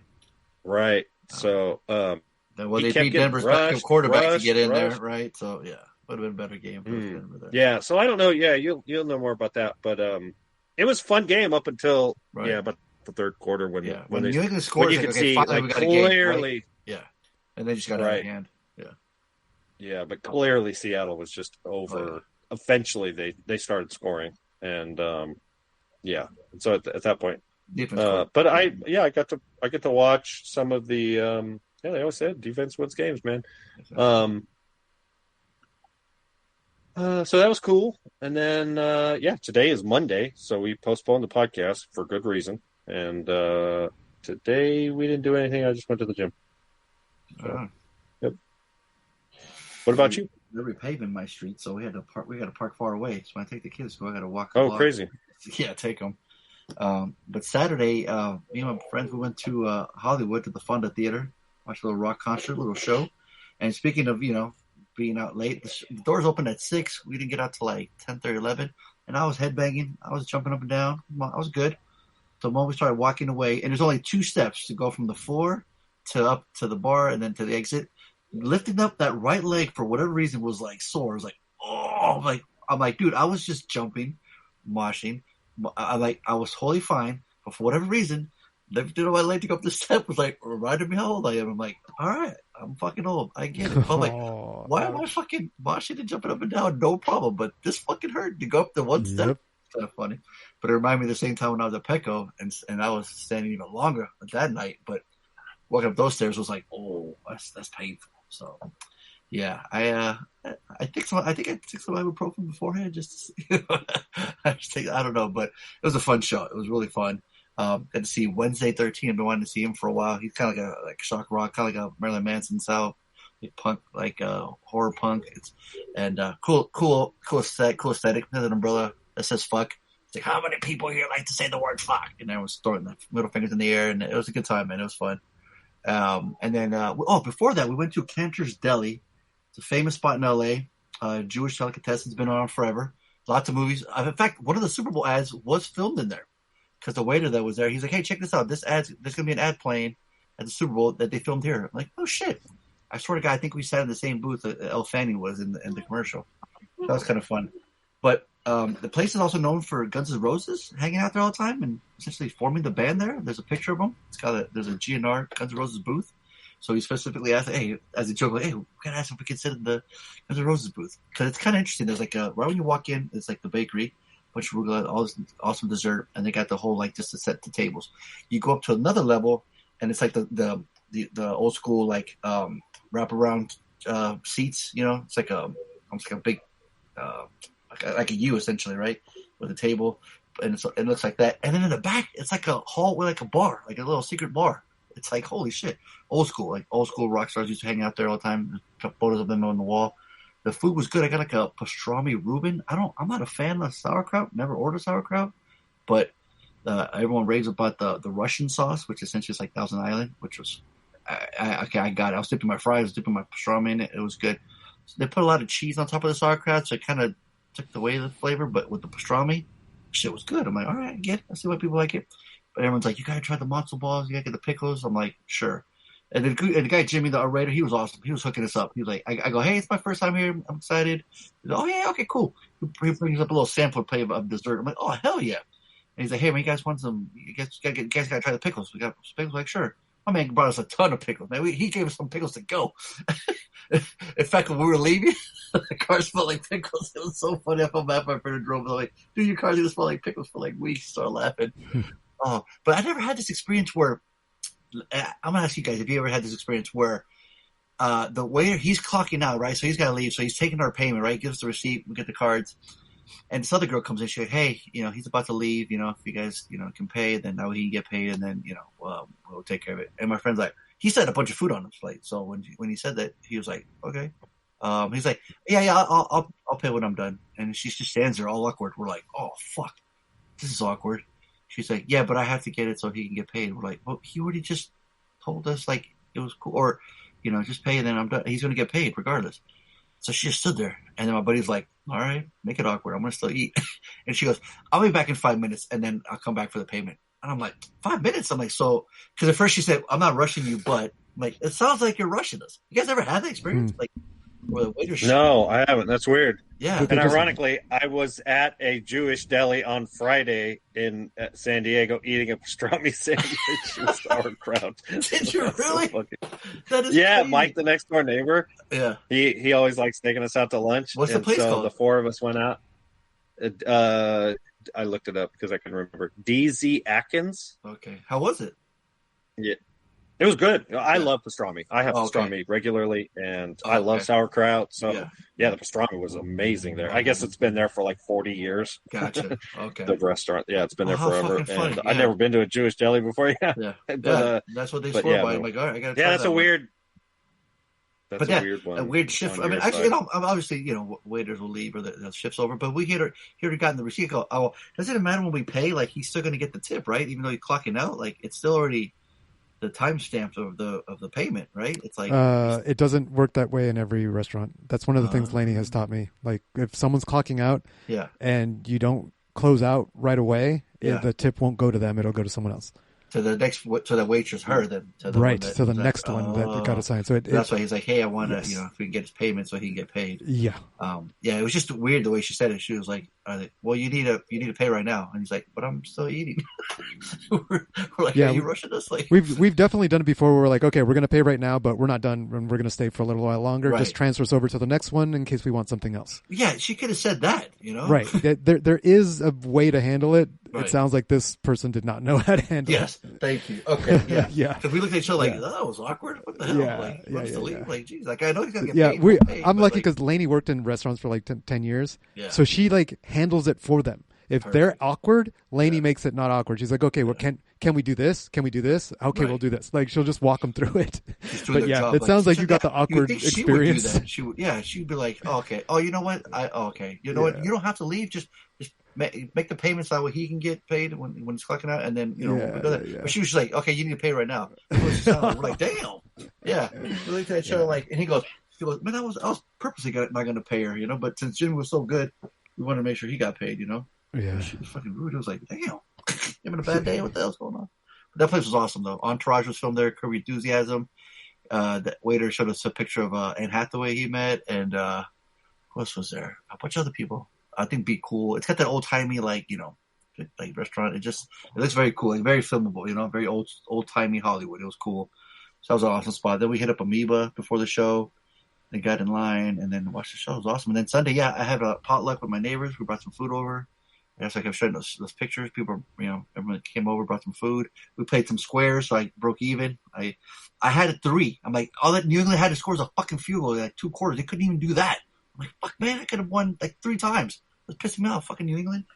I hate them even more. So I finally won the last square, which was weird, right? Because they went for 2 points and they didn't get it. So the number ended like on a weird, like a number 29 or 7 or whatever, right? So my square was a 9. I'm like, I couldn't believe I actually, got my money back essentially, but it was weird. But that was fun. I was hanging out. The game was boring, but the ads were, some of the ads were fun. It's just fun to hang out. We hadn't all hung out and talked and ate, so it's always just chill. Yeah, the food on your place looked on point too. Yeah. It's just an excuse to everyone hang out and eat, and and the game's just a bonus. Right. It's all on TV. You know what I mean?